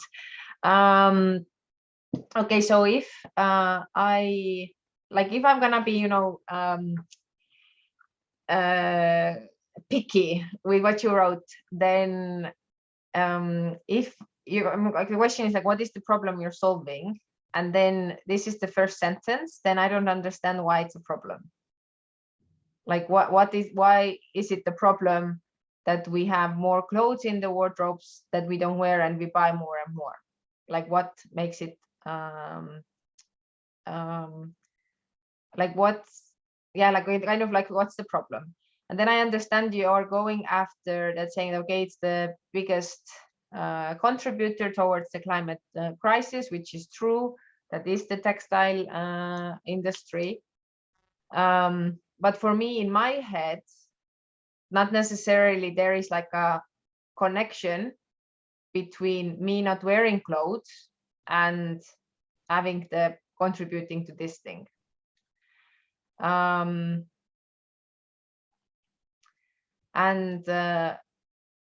I like that you're bringing out this, but then in a way, for me, it sounded like you're gonna go right after like big money, that you're like, oh, there's like billions, we're gonna get all these billions as well. So I was trying to think like, how would I approach the problem? Because I know the problem, like as a circular economy professional, I know that problem. The textile industry is very resource heavy. People just buy more and more things. So I'm just thinking, maybe if you have some sort of like a statistic that says that on average, people have, 200 items in their wardrobe, or they have like half of the wardrobe they don't wear, but at the same time, the industry is really, resource heavy, contributing to the climate crisis and all that maybe. Then I'm like, okay, true. Like there's a lot of things that I don't aware, because I understand also that if you are in person giving a pitch, you could do all these things like asking a question, who of you have clothes in the wardrobe that you bought but never wore? Like you never put them on again. So you have more playing room in the live pitch. But here I'm just trying to think like if you could like all this what you're saying is good, but I'm just thinking that the first sentence somehow like it should somehow grab me more, and at this very moment I'm like, but yeah, so kind of like I would encourage you to think, how can you make me feel the pain? Because the pain you're solving is not necessarily my pain, it's the pain of the environment mostly, right? So it's more like, let's consume less, and people don't feel that pain, but I would feel the pain that I have at home, I don't know, 100 euros or dollars worth of clothes that I bought, and now my money is there, but I'm not wearing those things. Or I feel the pain that my closet doesn't close anymore, or whatever this thing is. So I'm sure you can come up with something that if I'm reading it, I'm like, yeah, like there's a lot of stuff around standing, but somebody else could benefit from it, type of a thing. And also what I like this, give an item to get an item catchphrase. I liked, not that it's not that I didn't like any of that, but I mean like that was like a catchy thing to say. I'm thinking if also for the team part, I know that maybe some of you also are alone, that also team is super important, that you can, if you are looking for extra people, you could put, you know, that we're looking currently a developer, etc. Because that's the thing, that if you have communications and fashion design and you want to make a platform, then I'm like, but how are you making a platform? Like, you don't have the necessary skills in the team. This part, I have no idea what you're talking about. Like, what Instagram profile are you talking about? Do you have it already? Like, what's I don't know what is this thing. And then here, I think it's good that you're putting it very clearly, but also it's very fine to be explaining about the goal of the program also, you know, like in a more written way as well, that we would like to get in touch with, you know, I don't know, designers or, you know, people in the sector, get the mentorship on especially on finances or business side, and etc etc etc. But I mean, like, I also like to be concise with some things. But I would say that with this application, I think I would be like, okay, I could be curious to listen, like to listen more, but you would still need to strengthen it. Am I like hurting you with my feedback? Yes, we're crying on the floor. We're crying on the inside. I'm sorry. No, we're not. That's really useful, but I think we just needed to tidy it up a lot, and we kind of run out of time, to be honest. Yeah. Well, that was also the point to put you under pressure as well, you know. Okay. All right, then I have next one I have here in front of me is well, do you want to like comment something back that I was saying, or you accept my feedback? Yeah, we do accept your feedback. I just wanted to say that the beginning, the first question, the problem part, is maybe messy just because we, as I said, changed like 3 times who we are speaking to. So this is a text made up of a few texts that have a different approach to our pitch. Okay. Because yeah, eventually if you know where you're applying or going after, then it's easier to address it as well. But I'm just trying to, like, because, you know, like, having been in this environmental field for some years now, it's a challenge to think like, how can I make people understand that this is touching them, that it's not that we want to do it to, you know, save the planet, but it's like literally relevant for them. And I'm thinking that what would make sense maybe would be to bring in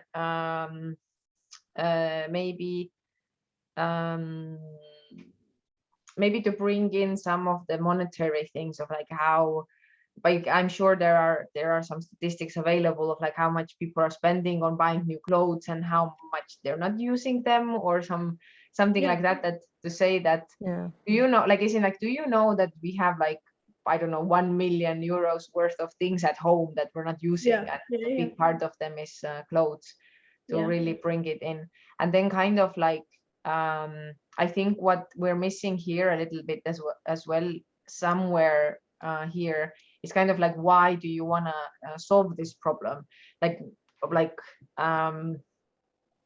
and what I would ask actually, like, if I would invite you to the interview, would be like, why is it for free? Like, why can't I put the price tag on my dress? Why can't I say my dress is 10 euros and then and all that? So just also think about about, like, I don't want to go into mentoring, but that was just like something that I was also wondering why it has to be for free. We do have an answer for that. So yeah. Okay. Yeah, it's good if you have answers to questions as well. All right. Then let's go to the mobile granny. And also I invite you also to give feedback to each other as well. So we are collectively building on it. But what I am seeing here, who is from Mobile Granny? Anna, are you here?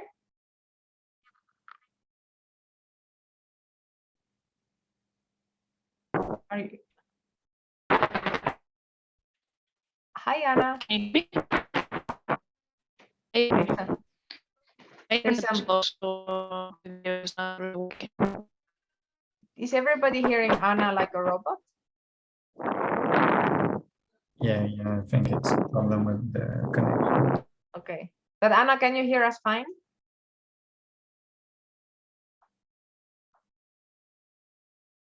Because I was hearing her like a robot a little bit,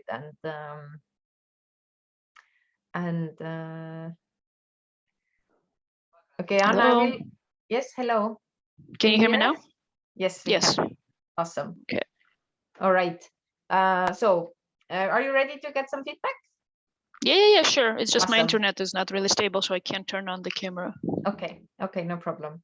Okay, so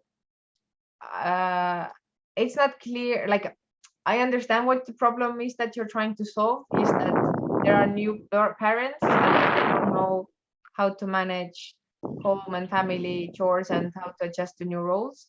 But I think that you can describe the problem in a much stronger way, because at this very moment I'm like, who are Maria and John?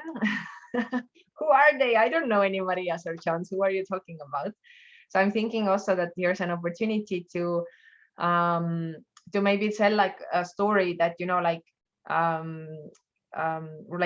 starting a family or getting your first newborn is like a life-changing moment, and then we're all in this new role for the first time in our life, and then you suddenly realize that your old life, you know, doesn't go that way, and then your new life is not there, and you have to adjust a lot of things, etc., etc. So you're kind of like building the story a little bit more, so it would be clear exactly, like, as in the problem is this part here, but I feel like I would like to somehow have more story into it. Does it make sense? Okay. Yeah. Yep. Yes. So what I actually like, what also maybe sustainable fashion can like take from here is, I'm just jumping for a moment here, is that also if you were in the Queen project, that also what you have achieved so far, we participated in this thing, we have contacted 20 customers, we have, you know, done user research, we have launched the Facebook page and got 1,000 likes in the first night, whatever all these things are, that also you can bring it out. So here at least, yeah, like they have written out like a lot of things, and then maybe even like this is really, really long actually, so maybe if I were you, I would kind of, you know, think through what are the most crucial things that really show the reader that, whoa, they have already done things, so they know how to get things done. So also for, like, I see exactly like this is a good thing to say. There's a partnership is always good thing to say, and all that. So for example, here you plan to conduct a series of workshops, so this is something that you haven't achieved yet, so maybe that is something that I wouldn't put here. And in general, I think here for the team also, I don't know how many people you are in your team. Just two. Okay, because that's the thing, that I don't know how many it is, and then it's like running programs and projects. And then if you are talking again about the platform, then my question is, okay, but who's going to build the platform? So usually like, again, if you're even not looking for a developer currently, then probably for all of you who are need to develop something and you're looking for a developer, you should at least write that you are in the process of looking for a developer. Well, that's why we wrote there what we have achieved. We actually talked, we had meetings with the web platform designers and development, the Girls Go IT.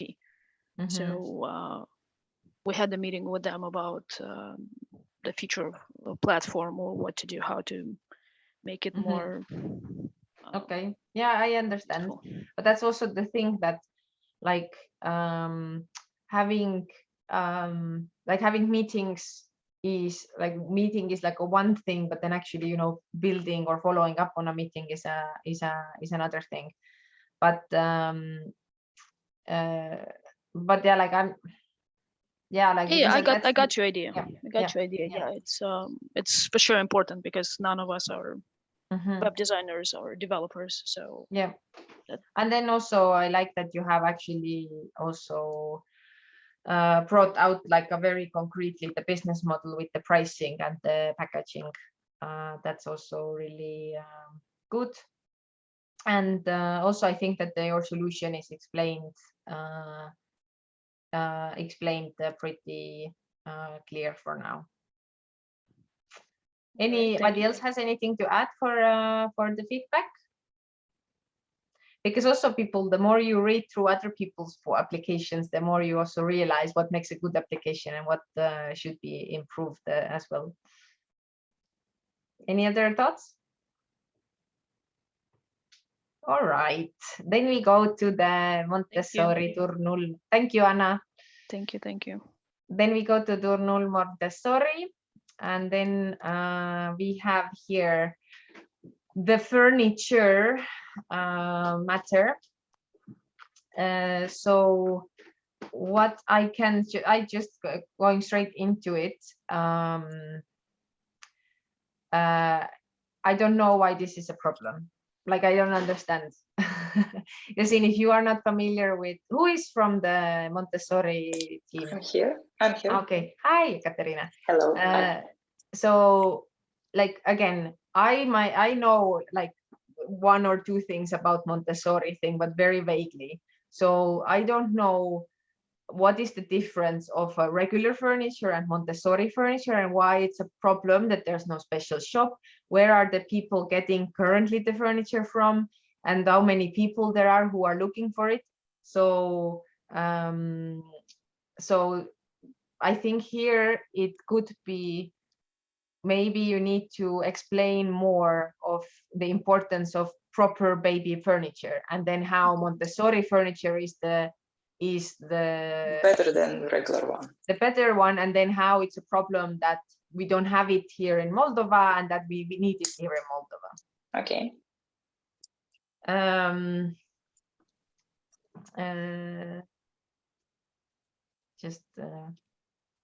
Okay, so so your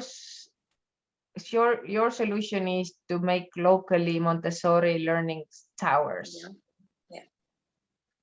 Because we don't have any solutions here, and all the modern parents are or buying from abroad, and it's very expensive. But doing something locally, it's can be cheaper and more convenient for them.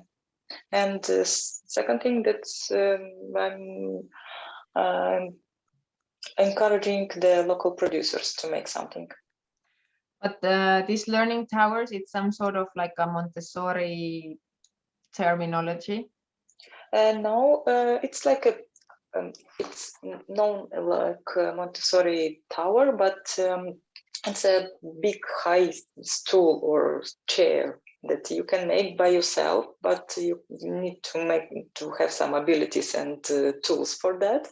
But we came with the solution that it's already existing in the world. Yes, it's like this. Okay. So you want to make this product like this one? We are already making, yes. Okay. We already started sales, yes. Okay, so that's the only product that you will be making? At the moment, yes, it's the base one, and we're going to make more. Okay. I mean, not only And there's learning no, tower, but there's it's the, no, sorry, yes, continue, please. no, it's okay. I made the accent on this device because it's very well known abroad right now, and parents are looking for it. And as business model, it will be an online shop, or only you can find this product and all the things that you need for a toddler.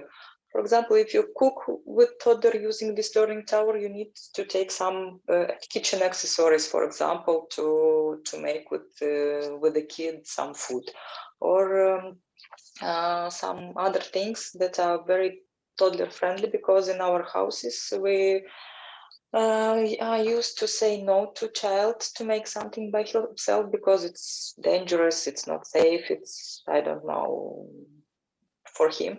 But I want to make every apartment more toddler friendly, that they will be inspired to grow in the normal environment and safe for parents. And as a parent, you became more flexible because you can leave kid in this learning tower that it's safe, and he can make something. Okay, because I'm thinking that only parents with kids know probably what is a learning tower or what is a Montessori learning tower. Yeah. So I think your solution, like as in, and that's what I would bring also to the problem, is that currently this this furniture is not easily available in Moldova. And then your solution is to locally make this Montessori type of furniture, and I would maybe even keep it, you know, wider, like as in to just literally say that to make like this Montessori type of like furniture, for example, this learning tower, because especially if people don't know what it is, and you don't want the reader also to feel stupid. So you have to make it easier for them. And then what I wanted to say is that here you say that 20 families are already using your learning towers. Yeah. So you have made them already in Moldova. Yes, we made, and we have sales more than 20. Okay, but then that is what you should write here. Like as in here, it sounds. Our achievement is that we already made it, we checked it, and we started to sell. Exactly. So that's what I mean, that you should say it already, that we have already produced more than 20, and we have already produced and sold more than 20 units of this learning tower, like to make it clear, because for me it was not like, it was like, yeah, to use our learning towers. I'm like, okay, but have you made them? But why don't you write it here as an achievement that you're able to already produce it? And you already have. I said during 6 months we created the product, we checked it, and started online sales. I mentioned it in this. Yeah. Maybe I should be more clear in terms. I mean, in. Yeah, no, it's like it's pretty. Like it's points, pretty, you know. It's actually like pretty clear. I was just somehow this more than 20 families like caught my attention. I should read already sold 20. But I think the biggest worry point for you is if you're alone in your team. And I hope you're not alone on your team. I'm not alone. I have some helpers, but they're changing. Okay. I mean, not the same persons. I'm the one as owner, and sometimes I delegate some parts of it to some other people. Okay, but you don't have an online shop yet? No, I have a shop only on Instagram because I don't have enough product. I have requests, but I don't have enough products. We have problem with the materials right now in Moldova, and in next month it will be clear if it will be possible to continue this work here, because the prices are increased for materials 2 or 3 times this year. That's why it became more expensive, and maybe it will be easier to export from somewhere and not to produce here. We don't have our wood produced in Moldova, so we need to import. And That would be so sad if you would need to move away the production. I think it was super cool if it's like made in Moldova. Yes, yes, it was very nice feeling, you know, that you made mm. something here. Yeah. But then I think that exactly like for your whatever goal, like that your goal should be, you know, like set up like the production, set up the online shop, expand your team. I think all these are very valid like goals for whatever program you're going to and all that. All right. Anybody else has any feedback for Ekaterina? Yeah, I just wanted to say that so far to me it seems that it's a very, very niche product. Yeah. And it's such a probably a challenge to make it convincing, or I don't know, to sound convincing for masses. It's just a very difficult thing to do, I guess. Thank you for the feedback.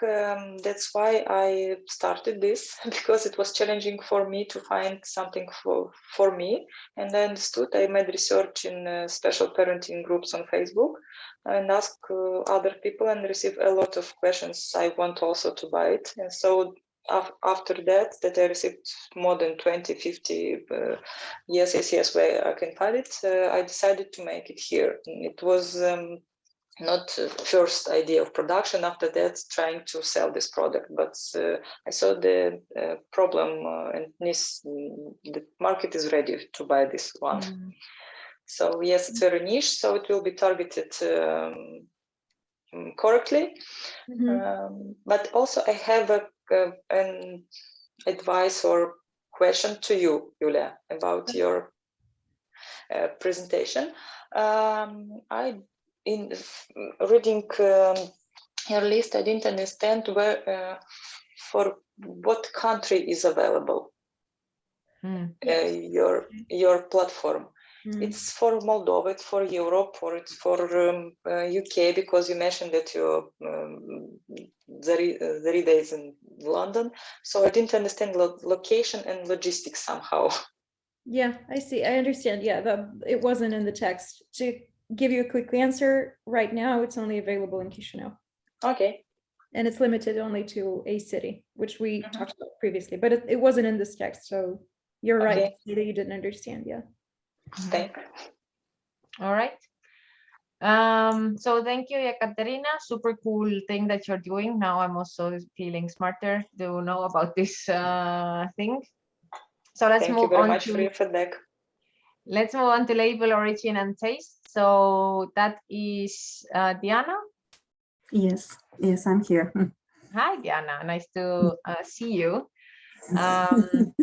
All right. So I was very short. Yeah, the time was very short. I know. And that's also your answers are really short. Yes, so, that's why I'm saying. So I don't know what labels from which markets you're talking about. Okay, so so I don't know here is it like a car market? Is it electronics market? Is it food market? I have no idea. And then your solution also still I have no idea who should be using your solution, or like as in if the labels don't comply with the legal requirements, why it's a problem, like what does it mean, like I don't know. You're not explaining to me.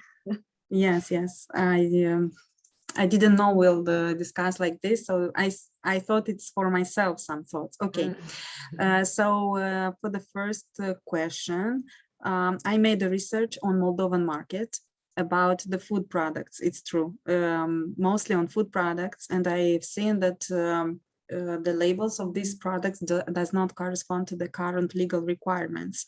Why is it important? It's important to inform correctly the consumers about the products and also to correspond to the legal requirements local, which are harmonized with the European ones.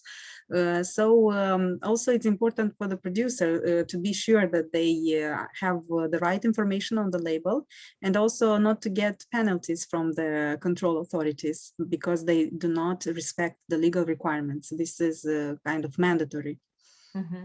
Okay, my mind just started So do I understand correctly that, for example, I buy, I don't know, ice cream, and then the ice cream says that the label, you mean like the ingredients lists, something like Yes. that? Yeah. Yes. Yeah. So for example, the label says that it has milk and it has gluten, and then Yes. it doesn't say that it has nuts, and then that's the problem, because it has Yes. nuts, and then people with nut allergy could, Yes. you know. Yes. So It's- my mind was thinking you could definitely, you could, you know, build a story around, even for the writing version, like, do you know that a person with nut allergy has only, you know, 5 minutes before his throat swallows up to get help, or, you know, something like that. Yes. Yes. And going from there, saying that it's there are whatever amount of people with, you know, very severe or like serious allergies that need accurate information about the ingredients, and then in general the label market is 80% not like not in accordance. So then I'm like, oh my god, like 80% of the labels are wrong. Oh my god, all these allergic people. Oh my god, I'm like getting lies from the thing. And then you could also bring in more, you know, like the consumer awareness about e-products, not the e-products, but the e-ingredients and the additional like flavors and artificial colorings and all that. That there's also, you know, like this race of conscious mothers and families that want to feed their children, like, you know, organic food and all that. So I think you could build that into the problem, like, you know, like around, you know, building it around allergies or something in those things, or more like, do you know that or you could, if you know some serious case where there was like something inside the food that was not on the label, and tell that story, that you know that it might happen that you buy cheese, but actually you're also buying, you know, these things, but this is not marked on the label, and that's a problem. So my mind was starting to This go, is actually what I'm communicating on the Facebook page of the company. yeah, okay, cool. Yes, yes. But then also, if you would be applying for anything, then you also need to elaborate this a little bit more. And then also for this solution, I'm not understanding concretely, is it like some technological thing? Is it the manual thing? Is it the format? Is it the standard? Is it the checklist? So also, I'm yes, not it's more like a understanding what it checklist. is. The idea is that I take the label from the company, yes, a label which exists already on the market, and I analyze it, and step by step, I make corrections for each part of the label. Okay, but then it's a service that you're Yes, offering. it's a service, yes, called validation. Yeah, so then you would also need to write it here that our solution is a professional validation service of the labels. So that's already Yes. would help me to understand that I'm not expecting, you know, like a QR code or whatever scanner app technology, Yes. yes. Things, you know, this type of thing. I like that in the team. I have an accountant too. It's all legal. No, so if you have an accountant, the then taxes are also, paid monthly, so. So I mean, if you have, so here, like I understand that it was like an exercise, but in the application, then usually you write it in the we form. So it's so that in our team we have 3 people, and then it's not that I am this, like you don't know who's writing the application. So like we have an accountant, we have a developer, we have a specialist in the field with this amount of experience as well. Okay. Then all this is probably just like that you have like, you know, established like the branding of the company and the social media presence, because also like coming up with the company name is not like really an achievement, because I could just decide that I call my company Potatoes and that's it. As in, it's not that I have achieved now something. Yeah, but still, it's not that easy to decide. So I know, but for the people, you know, analyzing the applications, this is like the easiest part of like, yeah, like, you know, just decide something. Or it's the same for like logo and brand. It's kind of like, yeah, like, you know, just get it done, you have to do it, but it's not something that you should bring out as an achievement as such. And here it's really good. You have 10 local clients, but also where's the Queen program? You could also be like, I participated in, or like we participated in this program. We achieved that. We did that as well. So so that's the goal as well. And here bullet points, I think, as I said, it's sustainable fashion in the beginning. You could make it as a sentence. Here, I think since you have a more, like you have like 5 points, then I think it's also fine to have it as a checklist. Okay. Any other feedback from somebody else? Thank you. Nope. Okay. I hope this like was useful. I do want to show 2 more slides for you, and then we are almost done.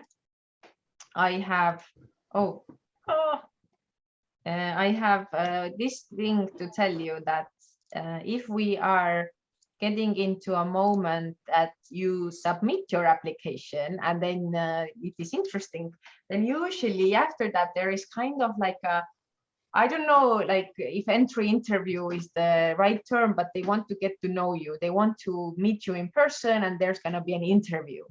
And then why I also asked if you are ready to, you know, pitch your idea like all the time, every day, like to different target groups. And this is again like a place where they're gonna ask you like, so what's your idea? What do you want to do? So it's explaining everything all over again, but then maybe adjusting your message again to the people who you're talking to. Being ambitious is important because they want to see that you have a vision, that you have an ambition, that you have the passion to execute it. Because the thing with any kind of, you know, talking, if I'm gonna be like, hey, come to Tallinn, it's really beautiful here, then I have many ways to tell you about it, like how beautiful Tallinn is and why you should come visit me here. I could tell you, so Tallinn is really, really beautiful. You should come here. We have nice yellow leaves now. We have this amazing old town. So you're like, okay. But if I'm gonna be like, okay, guys, so currently we have autumn. The leaves are super colorful. The forest is super colorful. The old town with the leaves falling down, the medieval old town. It's so cool. We could have a walk, have some hot tea. Well, then you would be like, okay, this sounds exciting. She's so excited about this. So also the thing with our ideas and whatever we want to achieve is that we have to be excited about this first. So if you, in whatever it is interview, you don't have to be like that there, but I mean your presence should pass on the excitement and passion and the desire to you know, make this idea happen. So usually at the entry interview, what do they go after a lot is that the problem, the solution, right? Then the team, because that's the thing, what is kind of like in the startup world really, really, really necessary is the team. So if you are today alone, or if you are 2 people and you're missing a developer, and I really, really want you to all succeed and to fulfill your goals and build up your business, then do try to start finding more people to your team as well. At least like start the process of like, how can I not be alone doing this, because that's what is really they look for. And then the other thing is that they want to kind of you don't have to know how you get from point A to point B, but they want to see that you want to get here, that you, no matter what, you're gonna get there.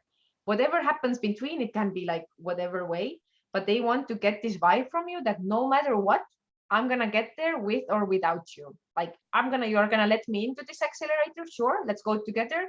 You're not gonna let me in, I'm gonna go alone. They kind of like want to see this well, but not, you know, like kind of like, okay, like Valeria is here, but you know, like the men have like this cocky thing, like, oh, I'm here, like blah, blah, blah. Not like this thing, but more like, you know, like the woman energy vibe that I'm really committed to fixing this problem. And then I have some tips and tricks as well, and then I might have still some time for Q&A as well.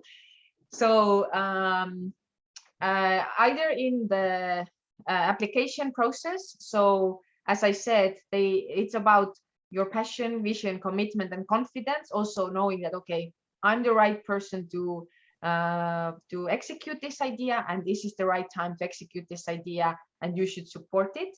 Then we already talked about the audience, that you should kind of know, and as Julia also mentioned, that it was hard to fill in this thing because you were like, who am I writing it to? It's important to know, and I don't know who I'm writing it to. And exactly that's the thing, that try to find out who are you addressing, and then ask as well, like, what are you needing from this? What do you need to get out from there? Do you need, contacts? Do you need to prove your MVP? Do you need to build, like a e-commerce platform? And then there's also the matter of telling a story. Like I was now talking to Diana, that it's about, like, tell about the allergic people or something that make them or make me want to help you, make me feel the pain and want to be like, oh my God, I want to, support you achieving this thing because you're solving an important thing. So that's kind of like what's important for the application period. And if we talk about that once you're in there already, then what I would definitely recommend you to allocate daily or weekly time for the program, because also I guess you have the Queen experience as well, that if you have like workshops and things happening, then you can't just appear and do something 5 minutes before, but the more you're also putting time into it, the more things can grow out of it as well. So allocating time for it is super useful. Like having weekly meetings with mentors, or weekly team meetings, super crucial. And then do not forget to be proactive, because the whole thing is for you. So it's your opportunity to be like, okay, I don't know how this thing works. Let me ask. Like not to be just waiting, like, okay, I will just wait for the trainings to come to me, and then all the things I need are coming to me. Be like, I need legal stuff now. Who can help me? I need to go to the market now. Who can help me? To be in that sense also proactive. And then the program people usually are super duper helpful for that as well.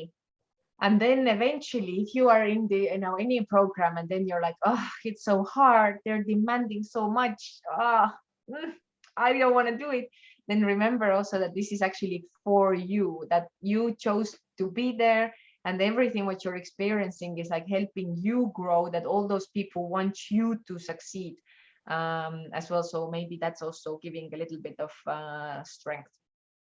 So these are my tips and tricks. We have still some time to, maybe if you have some things that are confusing.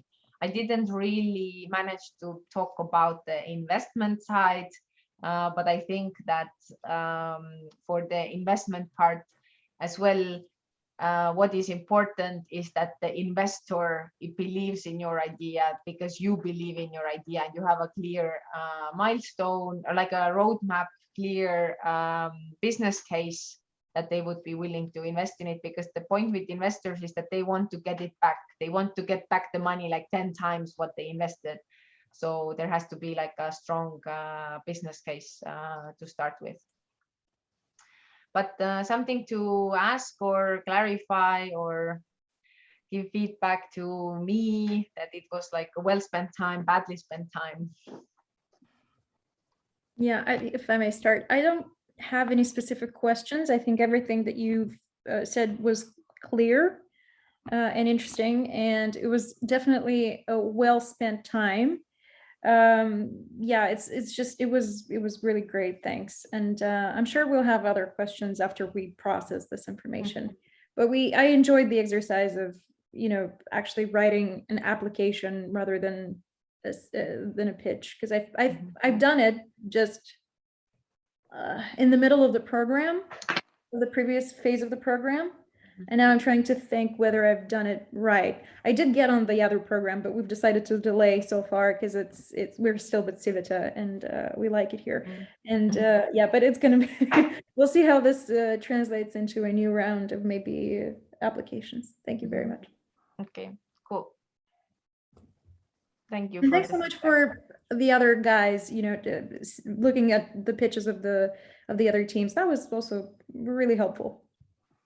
That is also, and what I want to encourage you as well, that if you have, like some confidence among you, that if you are ever, you have to go pitch somewhere or anything, that the more you see what other people are preparing, or like as in what are they planning to pitch, the more you read pitches or hear pitches, the more you train your ear to understand, is this grabbing me from the moment? Is this the moment where it gets boring? Is this a good way to explain? So you're developing your own skill of putting the stories and things together. So I encourage you to use it as well, like use each other as much as you can as well, to get feedback and give feedback.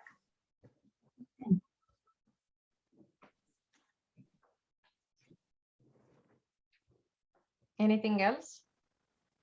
Hi, it's me again. Hi. I want to thank you very much for today's session. It was not wasting our time, but it was like one breath in 3 hours. I mean, it was very exciting, and you are very professional presenting all these things, and very short and clear. And I had no doubt that your future ideas will be also the great ones. And thank you for support and your advices. It was very helpful. Thanks. Thank you. I would like to say some words too. Yeah. Thank you very much for this clear presentation. Everything was very clear and specific. And also for the exercise, because we like that each trainer has something interesting to say to us each time when we are talking about our ideas. And we see it from other perspective, yes, each time. So thank you very much for your comments, and we'll take them in consideration. Thank you. Awesome. So happy to hear that. But also, I'm really happy to stay connected as well, that if you are on LinkedIn or Instagram, or feel free to send me emails, that I would like to see how your ideas are becoming a reality as well. So in that sense, also don't be hesitant to reach out and build networks as well. All right, but that's that's it from my side. If there is, I don't know, Valerio and or Ekaterina, you wanna say something for the closing, then you can.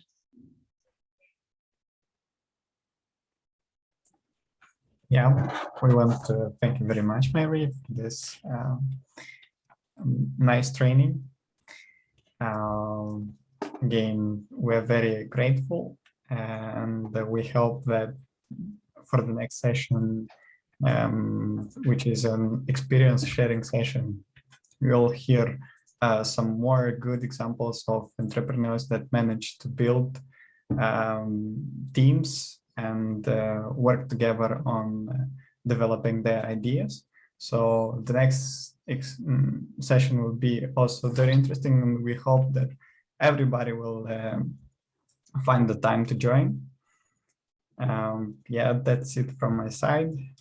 See you at the next session. All right, thank you, people. It was really nice, and I think you fulfilled my expectations. I hope you fulfilled yours as well. All right, yeah. Then have a nice evening. Have a nice evening. Bye-bye. Thank you, everyone. Bye-bye. Bye-bye. Bye-bye. Thank you.